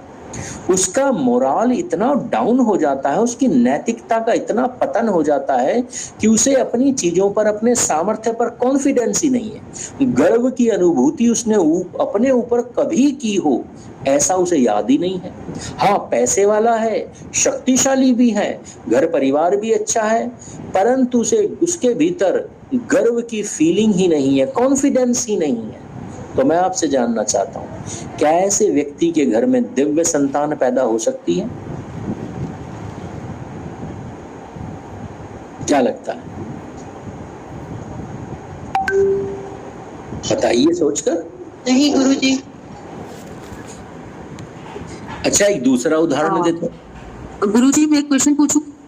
हाँ बताइए, पहले मेरे प्रश्न का उत्तर दीजिए फिर अपना प्रश्न। क्या ऐसे व्यक्ति के घर दिव्य संतान पैदा हो सकती है जिसमें कोई मोरल नाम की चीज ना हो, कॉन्फिडेंस नाम की चीज ना हो? नहीं हो सकती। नहीं हो सकती। पर वहीं दूसरी तरफ एक ऐसा व्यक्ति है जो शरीर से भी थोड़ा कमजोर है, वो आर्थिक रूप से भी कमजोर है, और एक गरीब के घर में पैदा हो गया, पर उसने ठान लिया कि मैं मनुष्य हूं, परमात्मा ने मुझे मनुष्य के रूप में जन्मा है तो कुछ ना कुछ उत्तम करके ही जाऊंगा। और वह पुरुषार्थ करता है, मेहनत करता है, अपने किए हुए पुरुषार्थ पर गर्व की अनुभूति करता है, वह मर्यादाओं का पालन करता है और एक दिन अपने जीवन को उत्कृष्ट बना लेता है। मैं पूछता हूं आपसे, क्या ऐसा व्यक्ति दिव्य संतानों को जन्म दे सकता है कि नहीं दे सकता? दे सकता है गुरु। दे सकता आचार्य जी। तो याद रखना, जब अंग्रेज इस देश में आए तो उन्होंने इस देश को पूरा अध्ययन किया और वे समझ गए इस देश को तो गुलाम बनाया ही नहीं जा सकता। और जानते हो, मैकॉले नामक व्यक्ति ने ये बात 1835 में कही, इस देश को अगर गुलाम बनाना है तो इनकी जो नैतिकता है उसे छिन्न भिन्न कर दो। ये बड़े कॉन्फिडेंट है, ये इतने कॉन्फिडेंट हैं कि 14 साल के बच्चे से पूछा गया, एक काजी ने 14 साल के बच्चे से कि या तो इस्लाम स्वीकार कर ले या फिर मृत्यु दंड। तो जानते हो ये 14 साल का बच्चा, क्या नाम था इसका? कोई जानता है इस बच्चे का नाम? हकीकत राय। हकीकत राय ये कहता है कि मुल्ला बस एक प्रश्न का उत्तर दे दे, बस एक प्रश्न का उत्तर दे दे, मैं इस्लाम स्वीकार कर लूंगा। क्या इस्लाम स्वीकार करने के बाद मुझे मौत नहीं आएगी क्या कभी? विचार करो, 14 साल का बच्चा इतना ऊंचे स्तर का प्रश्न करता है। ये होती है मोरालिटी, ये होती है मर्यादाएं, ये होती है धर्म का ज्ञान, इसे कहते हैं कॉन्फिडेंस। गर्दन कटवा लेता है। एक 6 साल का बच्चा दीवार में अपने आप को चुनवा लेता है और 8 साल का भाई रोने लगता है तो छोटा भाई पूछता है क्यों रो रहे हो भाई? तो कहते हैं मेरे से पहले तू मर जाएगा, बस यही सोच कर रो रहा, अपनी मौत का डर नहीं है। इसे कहते हैं कॉन्फिडेंस, इसे कहते हैं धार्मिकता। ये जिनके जीवन में होती है ना, वो करते हैं दिव्य संतानों को जन्म। और हमारे कॉन्फिडेंस को तोड़ दिया गया मैकॉले जैसे लोगों ने, यूरी बेज़वनोव जैसे लोगों ने। रशिया का एक जासूस था, ये भारत में आया 1971 में और भारत में इसे भेजा गया रशिया के द्वारा। रशिया की एजेंसी थी, जासूसी एजेंसी KGB, उसने इसे भारत में भेजा। क्यों भेजा?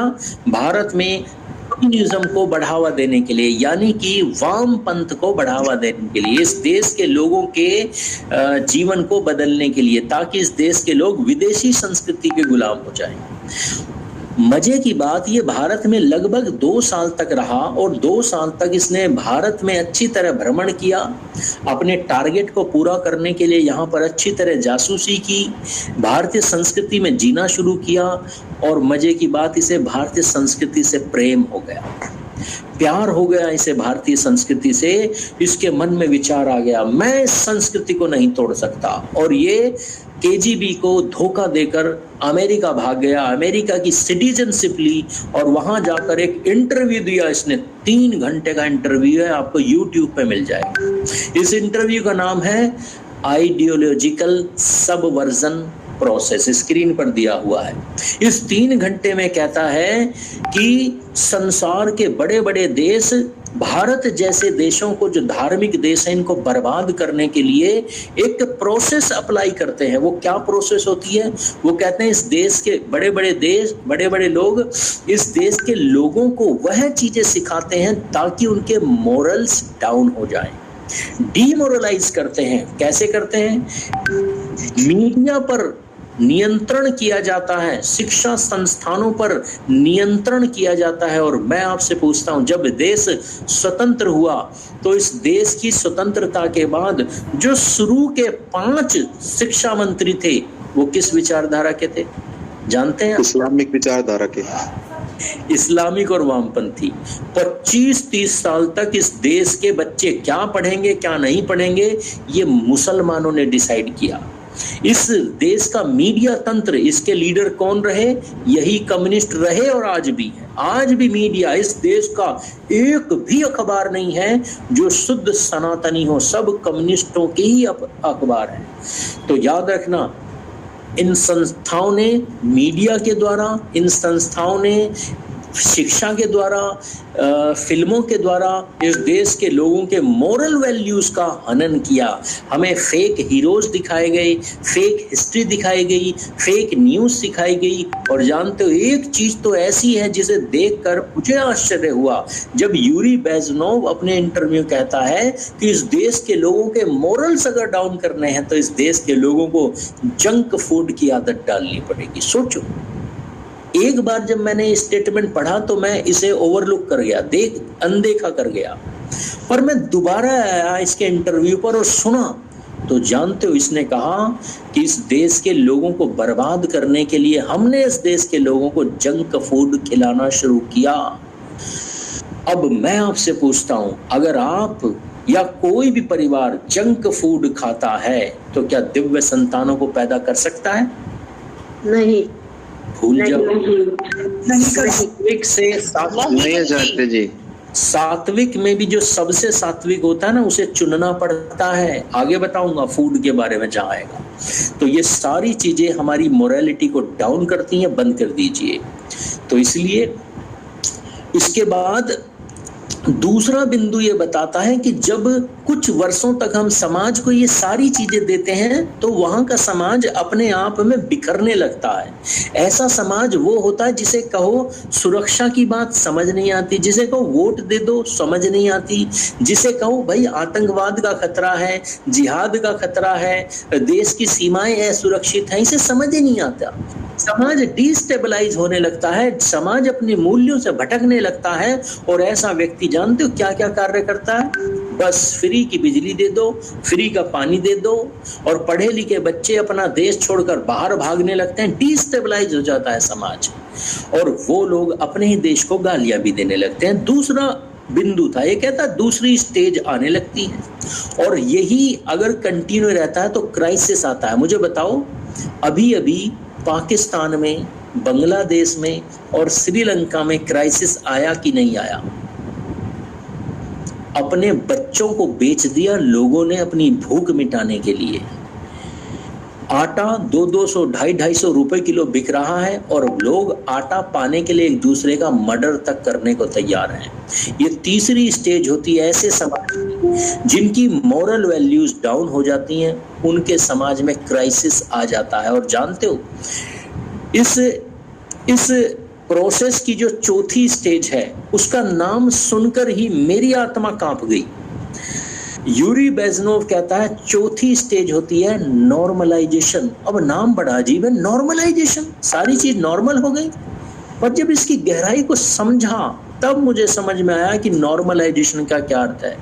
इसको एक्सप्लेन करते हुए यूरी बेजनोव कहता है कि चौथी स्थिति जो क्राइसिस के बाद आती है, जिस समाज में क्राइसिस के बाद की स्थिति आ जाती है, उस समाज में लोग जानते हो क्या करते हैं? मर्डर भी कर देंगे ना, मर्डर, तो क्या कहेंगे? अरे जिंदा रहने के लिए करना पड़ता है। इस देश, उस समाज के लोग एक बोतल दारू के लिए अपनी बेटी को भी बेच देंगे और जस्टिफाई करते हैं, कोई गलत नहीं किया है, मैं नहीं बेचता तो कोई और बेचता, मैं आप अगर भ्रष्टाचार नहीं करूंगा तो कोई और करेगा। तो इस लास्ट स्टेज को, जिसे नॉर्मलाइजेशन कहा गया, इसे कहते हैं जस्टिफाइंग सिन। अर्थात आप बड़े से बड़ा अपराध करो, बड़े से बड़ा पाप करो और उसे जस्टिफाई करो, गलती भी मत मानो, और आप दुनिया से कहो कि मैंने कोई गलत नहीं किया, मैं नहीं करता तो कोई और करता। और जब ये स्टेज समाज में आ जाती है, जब ये स्टेज समाज में आती है, तो ऐसे समाज को बर्बाद होने से कोई नहीं रोक सकता। ऐसे समाज की बुद्धि इतनी भ्रष्ट हो जाती है, ये राम को गालियां देती है, ये राम की वंदना करनी शुरू कर देती है, ये देशभक्तों को गालियां देती है और एक जिहादी साईं बाबा की पूजा करने लगती है, ये आचार्यों को गाली देती है, यह गुरुकुलों को तोड़ देती है। और जानते हो आश्रम बनाती है किसके? बाबाओं के आश्रम बनाती है। विचार करो, विभुक्षति किम न करोति पापम, इसके पास विद्या नहीं होती, इसके पास अविद्या होती है, अंधकार होता है, और उस अंधकार में यह कौन सा पाप है जो नहीं करता? इसके भीतर इतनी भूख होती है अपने शरीर को संतुष्ट करने के लिए, कौन सा पाप है जो ये नहीं करता? और मैं आपसे पूछता हूं, जो समाज ऐसी स्टेज में जी रहा हो, क्या वह दिव्य संतानों को पैदा कर सकता है कभी? अच्छा, निष्ठा से उत्तर देना, आज हम सनातन धर्मी क्या इस लास्ट स्टेज में जी रहे हैं कि नहीं जी रहे? वो स्टेज तो है। देवप्रकाश जी, देवप्रकाश जी, जी जी बोलिए, आगे बोलिए। हाँ, वो स्टेज तो है, लेकिन जो एक कलयुग, सतयुग, त्रेता, द्वापर और कलयुग, ये 4 युग बताए गए हैं और अभी कलयुग चल रहा है। तो कलयुग की जो जो स्थितियां बताई गई हैं, वो स्थितियों की तरफ बढ़ रहा है संसार पूरा। कहाँ से बढ़ी ये स्थितियां? मैं बता देता हूँ। बाबाओं के पास जाओगे तो बाबा कहते हैं बेटा सतयुग में सब कुछ अच्छा होता है और कलयुग में तो पाप होता है। अरे यही तो बता रहा था सुरेंद्र जी मैं आपसे, कलयुग में मैं मर्डर भी करूंगा ना तो मैं क्या कहूंगा? अरे कलयुग है, मैंने थोड़ा ना किया है, ईश्वर ने कराया है। कलयुग में तो होना ही है। बलात्कार जो हो रहे हैं, क्यों हो रहे हैं? क्योंकि इन बाबाओं ने ऐसा सिखा दिया कि कलयुग में तो पाप ही होगा। अरे सतयुग, त्रेता, द्वापर, ये जितने भी युग हैं, ये क्या हैं? ये काल को नापने की इकाई है। ये गुरुकुलों में सब्जेक्ट के रूप में पढ़ाया जाता है। 4.5 लाख वर्ष की जो अवधि होती है, बस इसे कहते हैं कलयुग। इससे ज्यादा इसका कोई मतलब नहीं है। विद्या से अविद्या से युगों का कोई मतलब नहीं है। जहाँ का समाज सभ्य हो जाता है, जहाँ का सब समाज मर्यादाओं में जीने लगता है, वह सुरक्षित हो जाता है। वह चाहे सतयुग हो, वह चाहे कलयुग हो। पाप और पुण्य का युगों से कोई अंतर नहीं है। युग काल को नापने की इकाई है। इसलिए युगों के चक्कर में मत पड़िए, वरना तो संसार में जो भी हो रहा है सब अच्छा ही हो रहा है, फिर तो कोई पाप ही नहीं है। कलयुग में तो पाप होना ही। तो इसलिए उस धारणा से निकलिए, बुद्धि को चलाइए और हमें न्याय की स्थापना करनी है, धर्म के साथ रहना है, आगे बढ़ना है और कॉन्फिडेंस और अपनी संस्कृति पर गर्व करना, तभी हम दिव्य संतानों को जन्म दे सकते हैं। सहमत की असहमत? ऐसा है आचार्य जी, सहमत। आजकल न्याय अपराधियों को क्यों वो मतलब न्याय अपराधियों के साथ है? क्योंकि समाज कमजोर है ना उर्मिल जी। कमजोर समाज में अन्यायकारियों को संरक्षण मिलता है और न्यायकारियों को मौत की सजा मिलती है। भगत सिंह भी यही कहकर तो मर गया। राम प्रसाद बिस्मिल जब मरे तो वो कहते हैं मुझे दुख है, मैं ऐसे समाज के लिए मर रहा हूँ। जो जानता ही नहीं कि किसकी सहायता करनी है और किसको मारना है। तो इसलिए ये समाज का दोष है। आइए आगे बढ़ते हैं। तो अगर हमें दिव्य संतान चाहिए तो अपनी नैतिकता के स्तर को हमें ऊंचा उठाना पड़ेगा, और नैतिकता के स्तर को ऊंचा उठाने के लिए हमें जो मुख्य कार्य करने हैं उसे समझ लीजिए। हमेशा अगर हम अपने कॉन्फिडेंस को, अपनी मॉरल वैल्यूज को ग्रो करना चाहते हैं, ऊंचा उठाना चाहते हैं, तो हमें समझना पड़ेगा कि धर्म क्या होता है, अधर्म क्या होता है, न्याय क्या होता है, अन्याय क्या होता है, ये हमें समझना पड़ेगा। जो समाज, जो परिवार, जो पति और पत्नी न्याय और न्याय नहीं समझते, धर्म अधर्म नहीं समझते, परिवार में संगठन का महत्व नहीं समझते, सामाजिक संगठन का महत्व नहीं समझते, राष्ट्र और धर्म का महत्व नहीं समझते, उनके घरों में दिव्य संतान जन्म नहीं लेती। मैं आपसे पूछना चाहता हूं, क्या हमें आज के बाद न्याय और अन्याय के आधार पर ही अपना जीवन जीना चाहिए कि नहीं जीना चाहिए? तैयार हैं ऐसा जीवन जीने के लिए? तैयार है। तो यानी हमें परमात्मा से प्रार्थना करनी चाहिए, हे परमात्मा सभी सुखी हों, सभी निरोगी हों, सर्वे भवन्तु सुखिनः, सर्वे सन्तु निरामया। क्या ये प्रार्थना न्यायपूर्ण प्रार्थना है या ये प्रार्थना अन्यायपूर्ण प्रार्थना है? क्या लगता है? ये न्यायपूर्ण, अन्यायपूर्ण है। अन्याय न्यायपूर्ण, न्याय जी, अन्यायपूर्ण सर जी। मगर दुष्टों को तो सुखी नहीं होने का मतलब अधिकार है। किरण जी कह रही है न्यायपूर्ण है। किरण जी न्यायपूर्ण है, बनी हुई है सर्वे भवन्तु सुखिनः। सर्वे सभी सुखी हो, भारत के सैनिक भी सुखी हो, पाकिस्तान हो, आतंकवादी भी सुखी हो, और आतंकवादियों को मारने वाले सैनिक भी सुखी हो। वो लड़की कोलकाता में जिसका बलात्कार हुआ है, वह उस लड़की का बलात्कार करने वाले भी सुखी हो, और उस लड़की के माता पिता भी सुखी हो। क्या ये न्यायपूर्ण प्रार्थना है या अन्याय? गलत, गलत, अन्याय। 1200 साल की गुलामी में किरण जी हम अन्यायपूर्ण जीवन जीते रहे, और इतना अन्यायपूर्ण जीवन जिए कि हमारी प्रार्थनाओं में भी इसका असर दिखने लगा। और ऐसा समाज, या जानते हो, एक लेखक ने कहा जो सबका मित्र होता है ना, वास्तव में वो किसी का मित्र नहीं होता। जो सबके सुख की कामना करता है, उससे मूर्ख, उससे अन्यायकारी, उससे दुष्ट व्यक्ति संसार में कोई हो ही नहीं सकता। श्री कृष्ण कहते हैं महाभारत का युद्ध चल रहा है, अपना पाला चुनना पड़ेगा, या तो कौरव चुनने पड़ेंगे या पांडव चुनने पड़ेंगे, और वह सबसे बड़ा धर्मी है जो निष्पक्ष होकर बाहर बैठा है और ये सोच रहा है जो जीतेगा ना, मैं बाद में उसके साथ चला जाऊं। तो हमें चुनाव करना पड़ेगा। न्याय किसे कहते हैं किरण जी? अभी अभी मैंने बताया था। न्याय किसे कहते हैं? न्याय कहते हैं कर्म का सही सही फल मिलना ही न्याय है। अब एक व्यक्ति ने किया बुरा कर्म, उसने पाप किया, उसने अधर्म किया, तो मैं कैसे उसके सुख की कामना करूं? मैं कैसे सुख की कामना करूं? सुख, जानते हो सुख किसे मिलना चाहिए? शास्त्र कहते हैं, मैं अपनी तरफ से नहीं कह रहा हूं, शास्त्र कहते हैं, महाभारत कहती है, गीता कहती है, वेद कहते हैं कि धर्म सुख किसे मिलना चाहिए? तो श्री कृष्ण गीता में कहते हैं परित्राणाय साधूनाम विनाशाय च दुष्कृताम। श्री कृष्ण कहते हैं ना, दुष्टों को दंड मिलना चाहिए और साधुओं की रक्षा होनी चाहिए।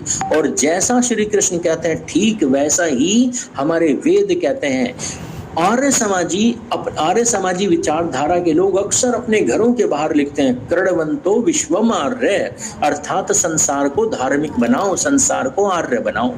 अब एक आर्य समाजी से मैंने पूछ लिया, महोदय ये संसार को धार्मिक तो बनाने के लिए आपने लिखा, पर तरीका तो बताओ कैसे बनाए? उसकी बत्ती गुल, वो कह रहा कैसे बनाए ये तो नहीं पता कैसे बनाए।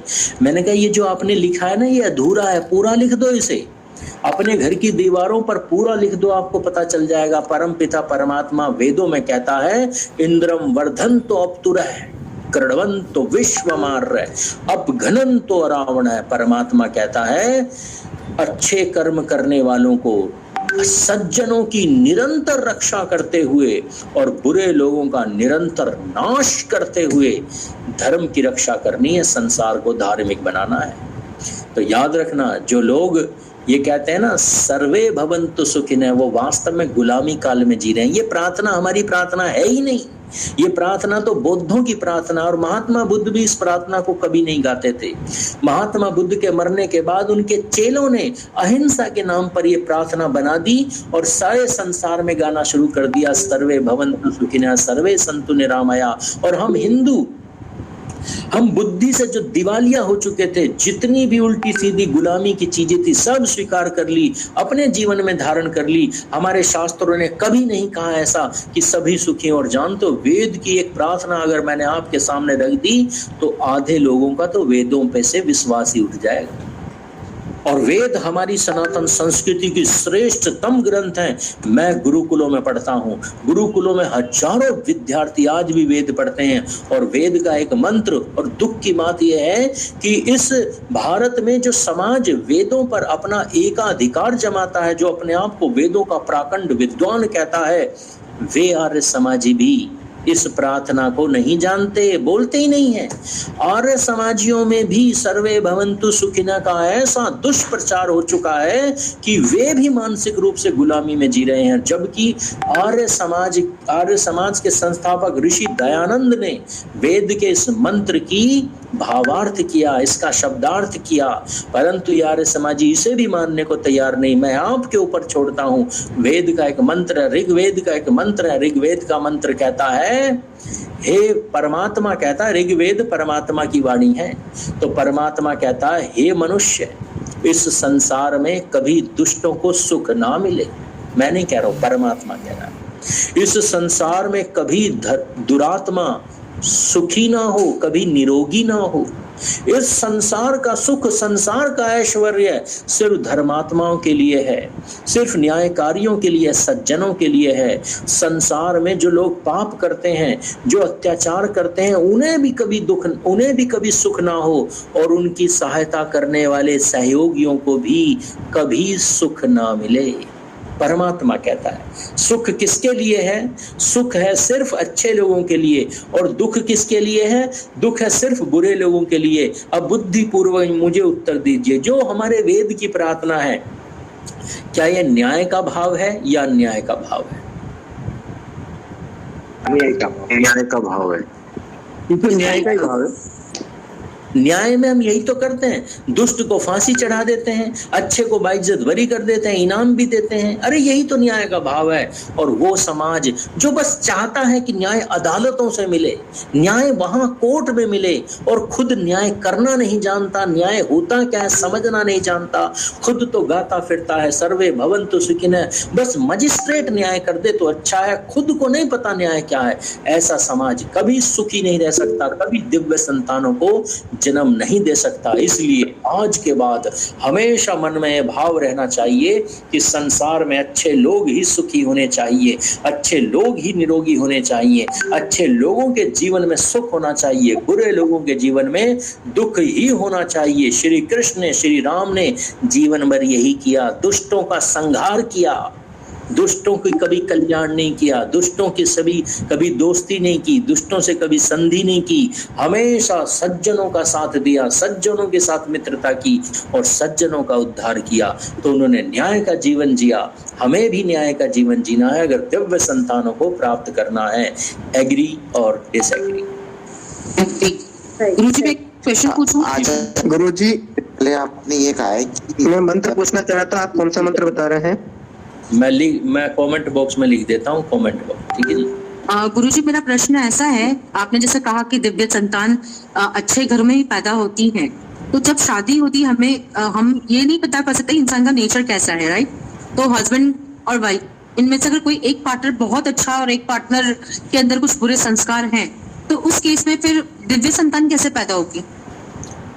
मनुष्य के निर्णय, मनुष्य का चुनाव उसके जीवन में दुख, उसके जीवन में सुख लाता है। इसलिए पहले समय में शादियां तुरंत नहीं होती थी, चेतना जी। कि स्यूं देखने गए और 1 महीने में चट मंगनी और पट शादी। पहले समाज में पुराने समय में एक दूसरे के लिए वर वधू बचपन में देख ली जाती थी और फिर 20 साल तक 10 साल तक ऑब्जर्व किया जाता था। इसे कहते हैं कर्म। कर्म करोगे ऐसा तो परिणाम सुखद मिलेगा ही। आजकल तो न रिश्तेदारों से पूछते न परिवारों से पूछते, बस एक एजेंट सर्विस लेते हैं, जासूस की सर्विस लेते हैं और वो आके क्या बताएगा, वो मोटा मोटा बता देता है, शादियां हो जाती हैं। हम जॉब देखते हैं, सैलरी देखते हैं, घर का वैभव देखते हैं, धार्मिकता कभी देखी हमने? न्यायवादी व्यक्ति है कि नहीं है कभी देखा हमने? तो दुख ही दुख होगा।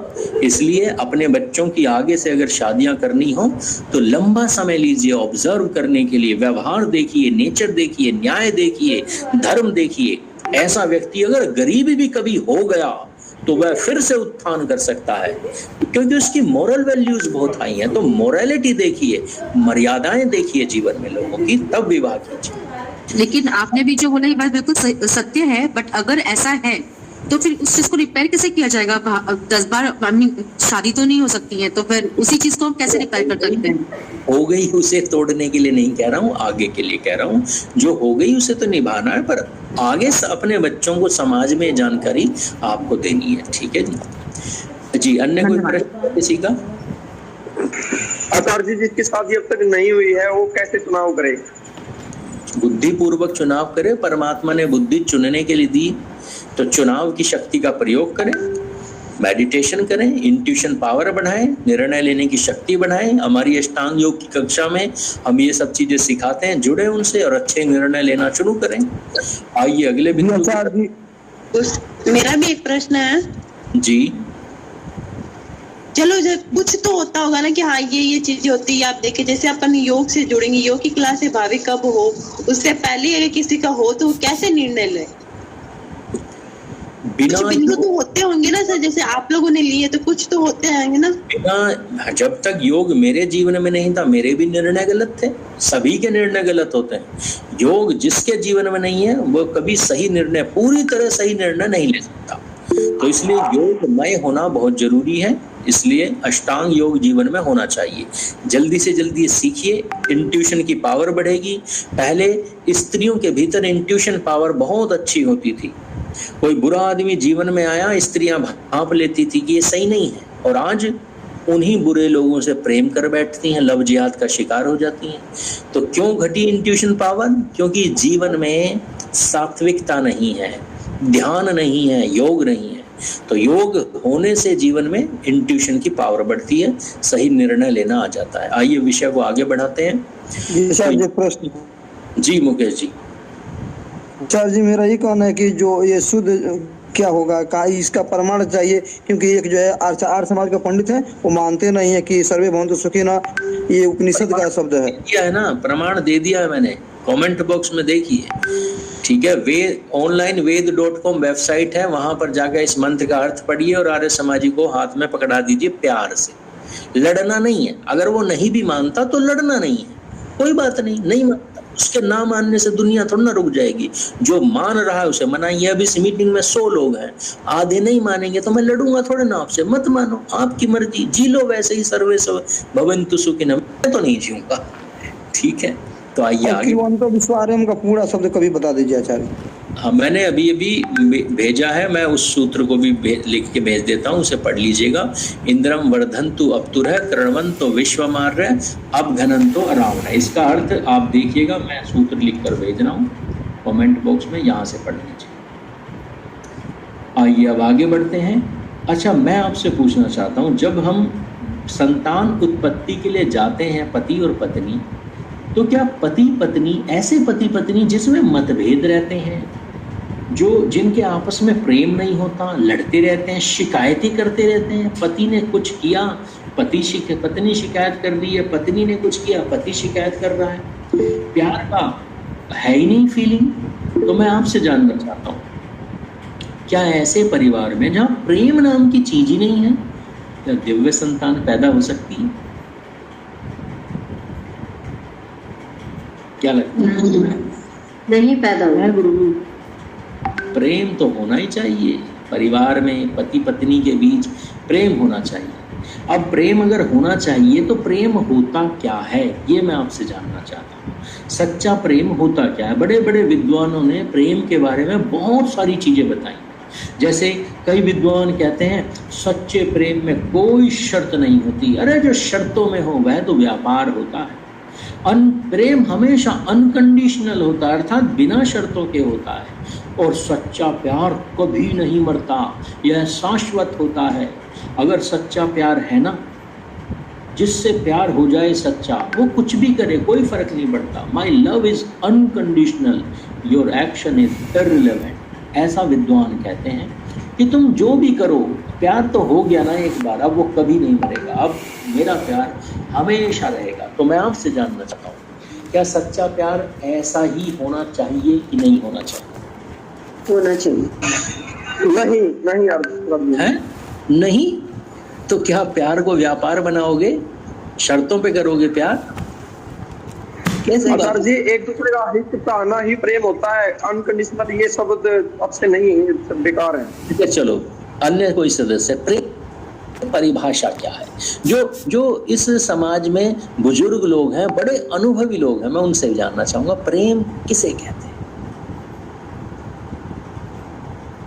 परिभाषा पता चल जाए, फिर समझ में आ जाएगा। होना चाहिए, अगर कोई कंडीशन उसमें नहीं है जी, वो तो अनकंडीशनली होता प्यार, तो जिसमें हम उसके बदले कुछ चाहेंगे नहीं। बिल्कुल अनकंडीशनली होता है। अगर शर्त रखकर प्यार करो तो वो प्यार थोड़ी ना, तो व्यापार है। अब आइए एक अनकंडीशनल प्रेम की कहानी सुना देता हूँ, आपको समझ में आ जाएगा। एक काल्पनिक कहानी है। एक पति और पत्नी थे, बड़ा प्रेम करते थे आपस में, अनकंडीशनल प्रेम था। अब हुआ क्या, एक दिन पति ने आकर पत्नी से कहा कि देखो तुम्हें विश्वास है ना कि मैं तुमसे प्रेम करता हूँ? तो पत्नी ने कहा बिल्कुल, मुझे पूरा विश्वास है, आप मुझसे सच्चा प्रेम करते हैं। तो पति ने कहा कि मुझे ना एक दूसरी शादी भी करनी है, एक लड़की मुझे मोहल्ले में पसंद आ गई है, तो क्या मैं शादी कर सकता हूँ? लड़की तो अनकंडीशनल प्रेम करती थी, इसने कहा हाँ कर लो, कोई बात नहीं। फिर थोड़े दिनों बाद ये युवक फिर आता है, कहता है इस बार ना मुझे एक छोटी बच्ची से प्यार हो गया है, क्या मैं उससे शादी कर लूँ? तो कहती हाँ, अब ये तो अनकंडीशनल प्रेम करती थी, कर लो। फिर ये कहता है तुम्हें मेरे प्यार का वास्ता है, मैं तुमसे कुछ मांग लूँ, दे दोगी? उसने कहा हाँ, एक्चुअली मेरे भाई को तुम बहुत पसंद आ गई हो, तो वो चाहता है कि तुम्हारा सुख पाना वो भी चाहता है, क्या तुम मुझे सुख दे सकती हो जो मुझे देती हो? अब ये तो अनकंडीशनल प्रेम करती थी, ये उसके साथ भी सो गई जाके, इसका हलाला हो गया, सब कुछ हो गया, परंतु ये अब भी उतना ही प्रेम करती है जितना पहले, क्योंकि प्रेम में सामने वाला जो कुछ करे वो इररिलेवेंट है, शर्तें होती नहीं, प्रेम में कोई नियम कोई होता ही नहीं, और प्रेम कभी मरता भी नहीं। तो मैं आपसे जानना चाहता हूँ, इस स्त्री ने जो किया, क्या वास्तव में वह प्रेम है या फिर पागलपन है? पागलपन ही है, पागलपन है। अभी तो कुछ लोग कह रहे थे प्रेम में शर्तें भी होती हैं, नियम होते हैं। पागलपन ही मूर्खता है। जो हमें प्रेम करता है हम भी उसे ही करेंगे ना, जो हमें चाहेगा ही नहीं तो हम उसे क्यों चाहेंगे? ये तो उसकी बेकार की बातें करेगा। हम एक कोई प्यार करते रहे, वो हमसे ना करे, फिर हमारा प्यार उसके लिए थोड़ी बना रहेगा। कंडीशनल है या अनकंडीशनल है? ये तो कंडीशनल हो गया। कंडीशनल है, हो गया, अनकंडीशनल हो गया, अनकंडीशनल तो अनकंडीशनल हो गया। हाँ, आइए विचार करें।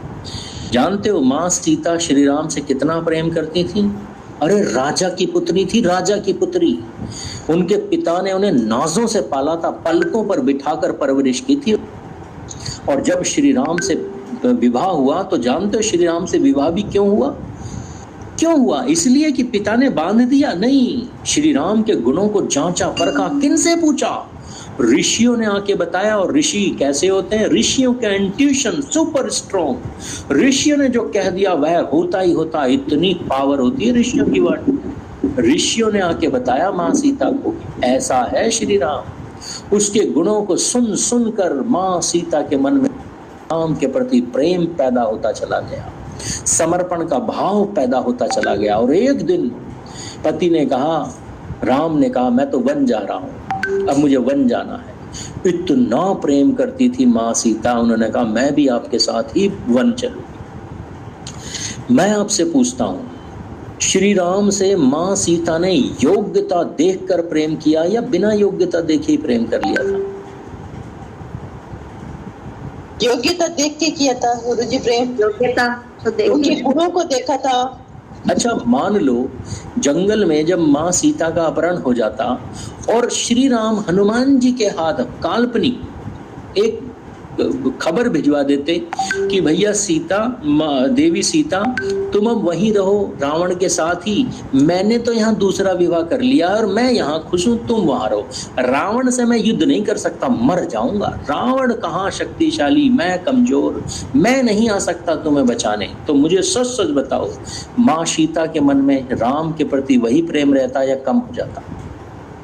वही प्रेम तो रह ही नहीं सकता ना गुरुजी। नहीं रहेगा। तो इसका मतलब समझ लीजिए, इन बाबाओं ने, इन दुष्टों ने, इन वामपंथियों ने हमें सिखाया प्रेम क्या होता है। जो प्रेम का पै नहीं जानते वे हमें सिखाकर चले गए प्रेम क्या होता है। अरे प्रेम सीखना है तो योग दर्शन से सीखो, वेदों से सीखो, गीता से सीखो, महाभारत से सीखो। अरे प्रेम समर्पण का भाव है, पर किसके प्रति? योग्यता के प्रति, गुणों के प्रति। यूं ही मुंह उठाकर किसी से प्रेम नहीं होता। प्रेम उसी से होता है जिसके भीतर प्रेम देने की योग्यता होती है। धर्मात्माओं से होता है, राष्ट्र भक्तों से होता है, गो भक्तों से होता है। राष्ट्र के लिए जो बलिदान हो जाए, न्याय की रक्षा करने के लिए जो बलिदान हो जाए, ऐसे धर्मात्माओं से समर्पण का भाव आता है, हर किसी से नहीं आता। और अगर ये गुण कम होने लगे, अगर देश पर मर मिटने वाला भगत सिंह डर जाए और मुखबरी कर दे, तो याद रखना फिर भगत सिंह से भी प्रेम कम होने लगता है, फिर चंद्रशेखर आजाद भी बुरा लगने लगता है। इसलिए हमेशा याद रखना, प्रेम गुणों से होता है और तभी तक होगा जब गुण होंगे। तो इसलिए प्रेम नियमों में होता है। कोई कहता ना प्रेम में नियम नहीं, अरे प्रेम में ही नियम है, प्रेम में ही अनुशासन है। जब तक एक व्यक्ति अच्छे कार्य करेगा, धर्म के कार्य करेगा, उसके प्रति प्रेम रहेगा, और वह अगर बिगड़ जाए तो प्रेम भी समाप्त हो जाता है। हमारे ही लोगों ने अपने ही बच्चों के जो धर्म के पथ से भटक गए थे, उनकी गर्दनें काट दी हमारे महापुरुषों ने, क्योंकि वे अपने बच्चों से तभी तक प्रेम करते रहे जब तक वह धर्म के मार्ग पर चल रहे थे, और जब अधर्म के मार्ग पर चला तो माँ बाप ही दंड दे दिया करते थे हमारी संस्कृति में। इसलिए हमेशा याद रखिए, हमें एक दूसरे का प्रेम अगर पाना है, पति चाहता है कि मेरी पत्नी मुझे प्रेम करे, तो सुट्टा लगाए, मुंह से बदबू आ रही हो, शराब पी रहा हो, दूसरी स्त्रियों को भी देख रहा हो, और सोचे कि प्रेम करे क्योंकि मेरी सरकारी नौकरी है, नहीं मिलेगा। वो शरीर दे सकती है तुम्हें, पर समर्पण नहीं दे सकती। और स्त्री अगर ये सोचे कि मैं बहुत खूबसूरत हूँ, ब्यूटीफुल हूँ, इसलिए मेरा पति मुझे प्रेम करे, तो नहीं, इतना छोटा सा गुण काफी नहीं। उसे परिवार को जोड़ना आना चाहिए, उसके भीतर समर्पण का भाव होना चाहिए, वह उसकी समस्याओं को समझे, उसका साथ दे। ये गुण अगर स्त्री के भीतर हैं तो पुरुष उससे प्रेम करता है, अन्यथा प्रेम खत्म होने लगता है। तो प्रेम मिटता भी है, प्रेम बढ़ता भी है, प्रेम समाप्त भी हो जाता है, और प्रेम फिर से पैदा हो जाता है। इसका एक ही आधार है, गुण और योग्यता। तो अपने गुणों को बढ़ाइए, अपनी योग्यता को बढ़ाइए, ताकि आपकी पत्नी, आपका पति आपको प्रेम कर पाए, और प्रेम होगा तो दिव्य संतानों को जन्म दिया जा सकता है। एग्री और डिसएग्री? यस, बिल्कुल। तो आचार्य जी, तो प्रेम की एक डेफिनेशन हम बोलते हैं, वो डेफिनेशन क्या होगी कि क्या है प्रेम? अब ये तो एक्सप्लेनेशन हो गया ना, एक प्रॉपर डेफिनेशन क्या है? प्रॉपर डेफिनेशन समझ लीजिए, योग्यता के प्रति समर्पण का भाव, इसे कहते हैं प्रेम। जरूरी नहीं है कि स्त्री और पुरुष के बीच ही प्रेम हो। योग्यता के प्रति समर्पण अपने गुरु से भी हो जाता है, श्री राम से भी हो जाता है, महापुरुषों से हो जाता है, किसी से भी प्रेम हो सकता है। योग्यता होनी चाहिए बस। और योग्यता नहीं है फिर भी उसके प्रति प्रेम है तो उसे प्रेम नहीं कहेंगे, उसे कहेंगे मोह। जैसा धृतराष्ट्र को था ये दुर्योधन के प्रति, गुण नहीं, योग्यता नहीं, बस मोह है। तो मोह सारे विनाश की जड़, और प्रेम संसार में न्याय की स्थापना करता है। तो हमें प्रेम होना चाहिए, मोह नहीं होना चाहिए। ठीक है जी। तो मोह और प्रेम में बस एक ही चीज आती है, न्याय। न्याय का भाव है यानी योग्यता के प्रति समर्पण, तो प्रेम है। और अगर न्याय नहीं है तो वह मोह है। आगे बढ़े। बिल्कुल। आइए अगले बिंदु पर चलते हैं। अब मुझे बताइए, पति और पत्नी के बीच परिवार में लड़ाइयाँ झगड़े होते हैं, प्रेम नहीं है, इसका एक जानते हो सबसे बड़ा कारण क्या है? स्त्री पुरुष के गुणों को समझ ही नहीं पाती। प्रेम तो तब होगा ना जब गुण समझ में आएंगे, और अगर गुण समझ ही ना आ रहे हों तो प्रेम कहाँ होगा? नफरत बढ़ती चली जाएगी। अब स्त्री पुरुष को नहीं समझता, पुरुष स्त्री को नहीं समझता, और समस्याएं बढ़ती चली जाती हैं। जहां प्रेम होना चाहिए था वहां द्वेष बढ़ता चला जाता है। अच्छा, पुरुष और स्त्री के बीच सदियों से मतभेद चलते रहे हैं। पुरुष जिस काम को जैसा करता है, स्त्री उस काम को दूसरे तरीके से करती है, और पुरुष समझता है पता नहीं इसने ऐसा क्यों किया, ये शायद मूर्ख है, ऐसा कहते हैं ना। और स्त्री भी ये समझती है, ये बात बात में लड़ पड़ता है, हर किसी से पंगे ले लेता है। जरूरत क्या थी? जब वहां बोल चाल से काम निमट रहा था तो लड़ने की क्या जरूरत थी? अब दोनों एक दूसरे के कर्मों से, योग्यता से, गुणों को स्वीकार ही नहीं कर पाते कि ऐसा क्यों हो रहा है। तो जानते हो ये क्यों हो रहा है? इसे समझने का प्रयास करें। अगर इसे हमने समझ लिया तो घरों में होने वाले 90% झगड़े बंद हो जाएंगे। मनुष्य का शरीर, पुरुष का शरीर अलग होता है, फिजिकली स्ट्रांग होता है, और स्त्री का शरीर अलग होता है, उसकी हाइट भी कम, उसकी पावर भी कम, उसमें सॉफ्टनेस अधिक। दोनों का फिजिकल स्ट्रक्चर परमात्मा ने अलग अलग बनाया है, और जब दोनों का फिजिकल स्ट्रक्चर अलग अलग है तो दोनों के भीतर हार्मोन्स भी अलग अलग हैं। एक के भीतर एग्रेशन के हार्मोन्स, अग्नि, जोश, लड़ाई, युद्ध, और एक के भीतर ममता, मोह, स्नेह, प्रेम, करुणा। दोनों के भीतर अलग अलग हार्मोन्स हैं। जब दोनों का स्ट्रक्चर अलग, दोनों के हार्मोन्स अलग, तो दोनों की साइकोलॉजी भी अलग अलग, अर्थात सोचने का तरीका अलग है। पुरुष एक ही समस्या को दूसरे तरीके से सुलझाना चाहता है और स्त्री दूसरे तरीके से। और अगर पुरुष को स्त्री की साइकोलॉजी नहीं पता तो वो हमेशा यही समझता रहेगा कि ये मूर्ख औरत है, इस काम को हमेशा ऐसे ही करती है जैसे मैं नहीं चाहता करना। और स्त्री भी यही सोचेगी ये मूर्ख है, हमेशा गलत तरीके से काम करता है।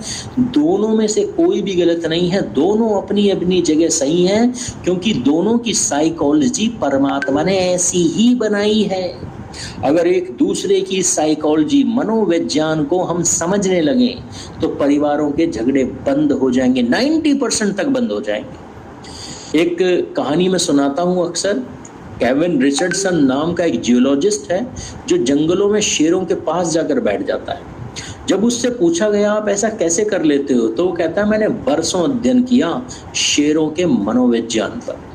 मैं जानता हूं शेर कब एग्रेसिव होगा, कब प्रेममय होगा, कब लड़ाई करेगा, कब नहीं करेगा।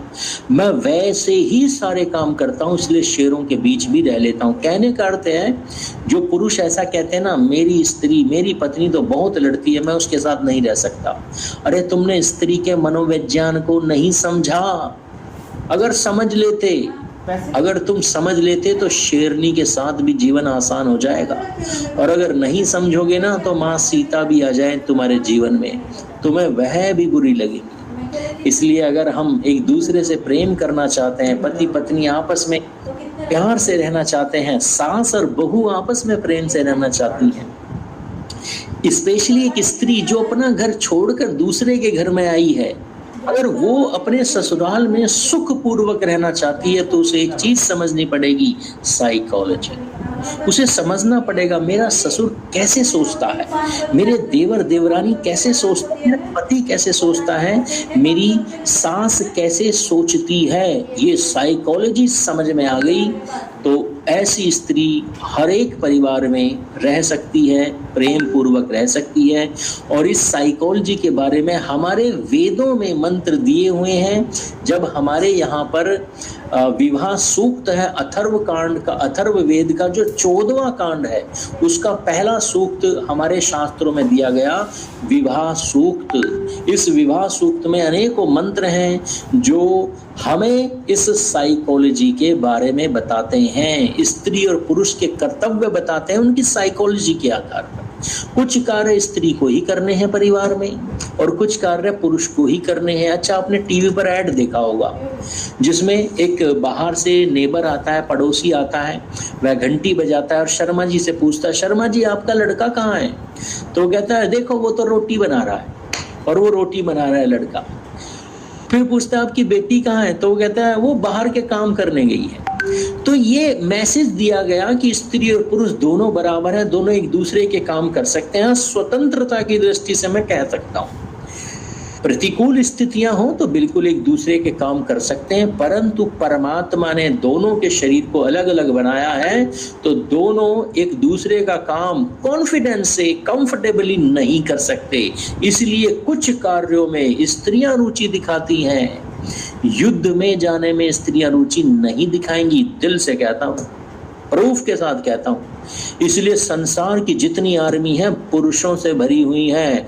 मर्डर का काम, शत्रु की अंतड़ियां निकालने का काम, गर्दन काटने का काम, संसार की एक भी स्त्री जल्लाद नहीं मिलेगी। क्यों? क्योंकि वो इसे इंटरेस्ट से नहीं करती और पुरुष इस कार्य को इंटरेस्ट से करता है। अगर वह धर्म का ज्ञान रखता है, वह जिसे सही समझ रहा है जिस कार्य को, उस कार्य को पुरुष सही से समझता है। फिर राम जैसा व्यक्ति भी कुंभकर्ण की गर्दन काटने से पीछे नहीं हटता, वह उसमें भी गर्व की अनुभूति करता है। तो इसलिए कुछ कार्य पुरुष कॉन्फिडेंस से करते हैं, प्रेम पूर्वक करते हैं, और कुछ स्त्रियां करती हैं।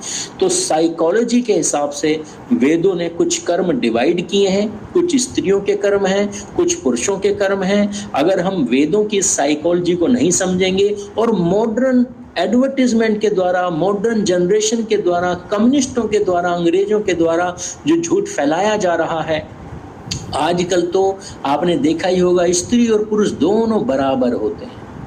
हाँ, सम्मान की दृष्टि से होते हैं, स्वतंत्रता की दृष्टि से होते हैं, पर कर्तव्यों की दृष्टि से नहीं होते। और इसी मूर्खता के कारण, इसी डायलेमा, इसी संशय के कारण स्त्रियां आपस में विवाह कर रही हैं, पुरुष और पुरुष आपस में विवाह कर रहे हैं। आपने देखा होगा जेएनयू के लड़के साड़ी पहन रहे हैं, वो कहते हैं सब बराबर है, हम तो घाघरा पहनकर घूमेंगे। स्त्रियां जीन्स पहन रही हैं, टाइट जीन्स पहन रही हैं। स्त्रियां पुरुष बनने का प्रयास कर रही हैं और पुरुष स्त्री बनने का प्रयास कर रहा है, क्योंकि ये दोनों ये जानते ही नहीं, ये समझना ही नहीं चाहते कि दोनों की साइकोलॉजी अलग है। और पति पत्नी प्रेम से तभी रह सकते हैं घर में जब एक दूसरे की साइकोलॉजी का सम्मान करेंगे। तो जो अगला विषय होगा ये ह्यूमन साइकोलॉजी को बताने वाला होगा। इस साइकोलॉजी में मैं आपको बताऊंगा किस तरह से पति पत्नी सुखपूर्वक एक दूसरे के साथ रह सकते हैं। हमारे पास 10 मिनट का समय है। इस 10 मिनट में एक दो सिद्धांत मैं आपको बता देता हूँ। साइकोलॉजी से संबंधित जो विषय होगा इसे हम कल शुरू से रखेंगे, क्योंकि इसमें अगर ब्रेक आ जाए तो इंटरेस्ट खत्म हो जाता है। इसे शुरू से लेके आखिर तक, तो कल ये बहुत इंपॉर्टेंट है, आप इस क्लास में जरूर जुड़िए। 10 मिनट में यहाँ पर मैं आपको तो एक दो इम्पोर्टेंट चीजें बता देता हूँ भोजन के संबंध। ऐसे पति पत्नी जो चाहते हैं कि उनके घर में दिव्य संतान हो तो शरीर सात्विक होना चाहिए। वेद कहता है किसी भी मद्य पदार्थ का सेवन कभी नहीं करना चाहिए। ये मद्य पदार्थ हमारे डीएनए को, हमारे शुक्र धातु को खराब करते हैं। इसलिए आपके परिवार में जो युवा युवती विवाह करने जा रहे हैं उन्हें बिठाकर समझाइए कि चाय, कॉफी, चॉकलेट, शराब ये चीजें छोड़ दीजिए। इससे आपकी शुक्र धातु अच्छी होगी, और अगर शुक्र धातु अच्छी होगी तो आपकी संतान निसंदेह बहुत अच्छी होगी। चाय, कॉफी, चॉकलेट ये जहर हैं, ये हमारे बच्चों को हमें नहीं देने। कुछ केमिकल्स ऐसे हैं जो बाजार में के भोजन में मिलते हैं, डाले जाते हैं। इन चीज़ों का हमें सेवन नहीं करना। जैसे होटलों का खाना अगर आपके बच्चे रोज रोज खाते हैं तो इसमें अजीनोमोटो नाम का एक केमिकल डाला जाता है। अगर आप बाजार की मिठाइयाँ खाते हैं तो आपने देखा होगा बाजार की सारी मिठाइयाँ बहुत अधिक शाइनिंग वाली होती हैं, सुंदर होती हैं। ये सुंदरता आती है हाइड्रोसल्फाइड से। सोडियम हाइड्रोसल्फाइड नामक एक केमिकल होता है जो किसी भी मिठाई में मिला दो तो उसमें शाइनिंग ला देगा। तो ऐसी चीजें नहीं खानी है। जो टूथ ब्रश सुबह सुबह करते हैं उसमें टॉक्सिन्स होते हैं। टूथ ब्रश ना करके मंजन करना शुरू कीजिए। जितने भी डब्बा बंद फूड आप खाते हैं, जितने भी कोल्ड ड्रिंक्स हैं या फिर सॉसेज हैं, ये आप ना खाइए। चटनी, मुरब्बा, अचार बाजार में जितने भी हैं सब में सोडियम बेंजोएट मिलाया जाता है, प्रिजर्वेटिव है। तो इन चीज़ों का प्रयोग ना करें। जितने भी संसार में बेकरी प्रोडक्ट हैं, चाहे वो नमकीन हो, चाहे वो बिस्किट्स हों, चाहे वो केक हों, सब में अमोनिया बेकिंग पाउडर मिलाया जाता है। ये एक स्लो पॉइजन है। तो बेकरी प्रोडक्ट बाजार के ना खाइए। तो ये कुछ केमिकल्स अगर आप छोड़ देते हैं तो आपके शरीर की क्वालिटी, स्वास्थ्य की क्वालिटी अपने आप ही इम्प्रूव होने लगती है।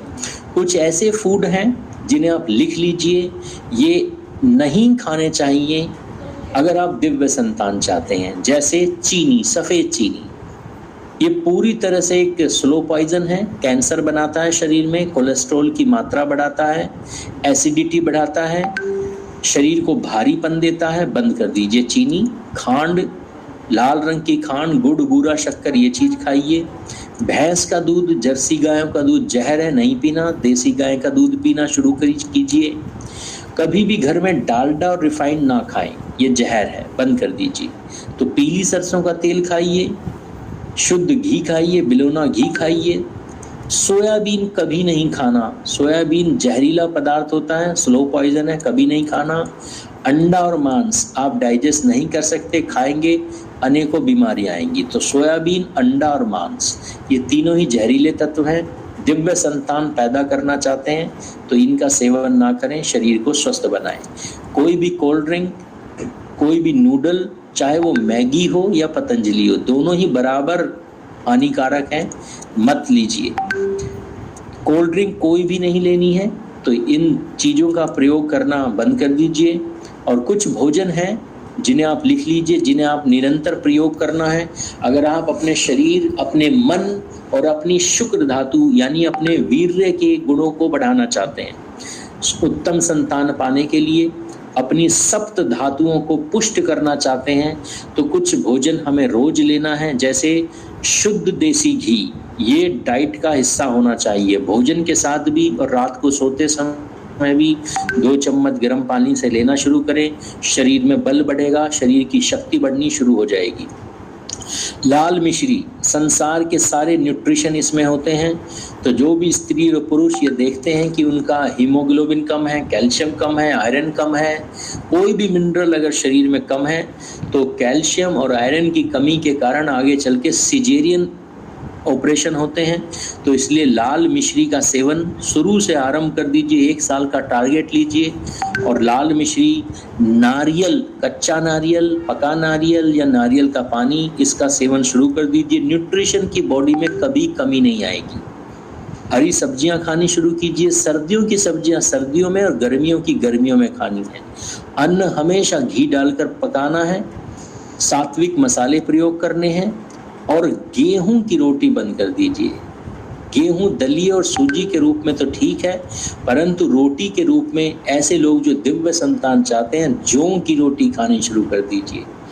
हमारे वेदों में 4 मंत्र हैं जो जौ की महिमा करते हैं, और एक मंत्र ये कहता है कि जो लोग जौ खाते हैं उनका शरीर वज्र जैसा हो जाता है। तो जिनका शरीर वज्र, वही वज्र जैसी संतानों को जन्म देंगे। इसलिए जौ का सेवन करना शुरू कर दीजिए। तो ये था आज का विषय। कल का विषय शुरू होगा ह्यूमन साइकोलॉजी से। अब तक के विषय को लेके कोई प्रश्न हो तो पूछ लीजिए। आचार्य जी, जौ की रोटी में हम चना मिला सकते हैं? आइडियली तो नहीं मिलाना चाहिए, पर हाँ, एक अनाज में दूसरा अनाज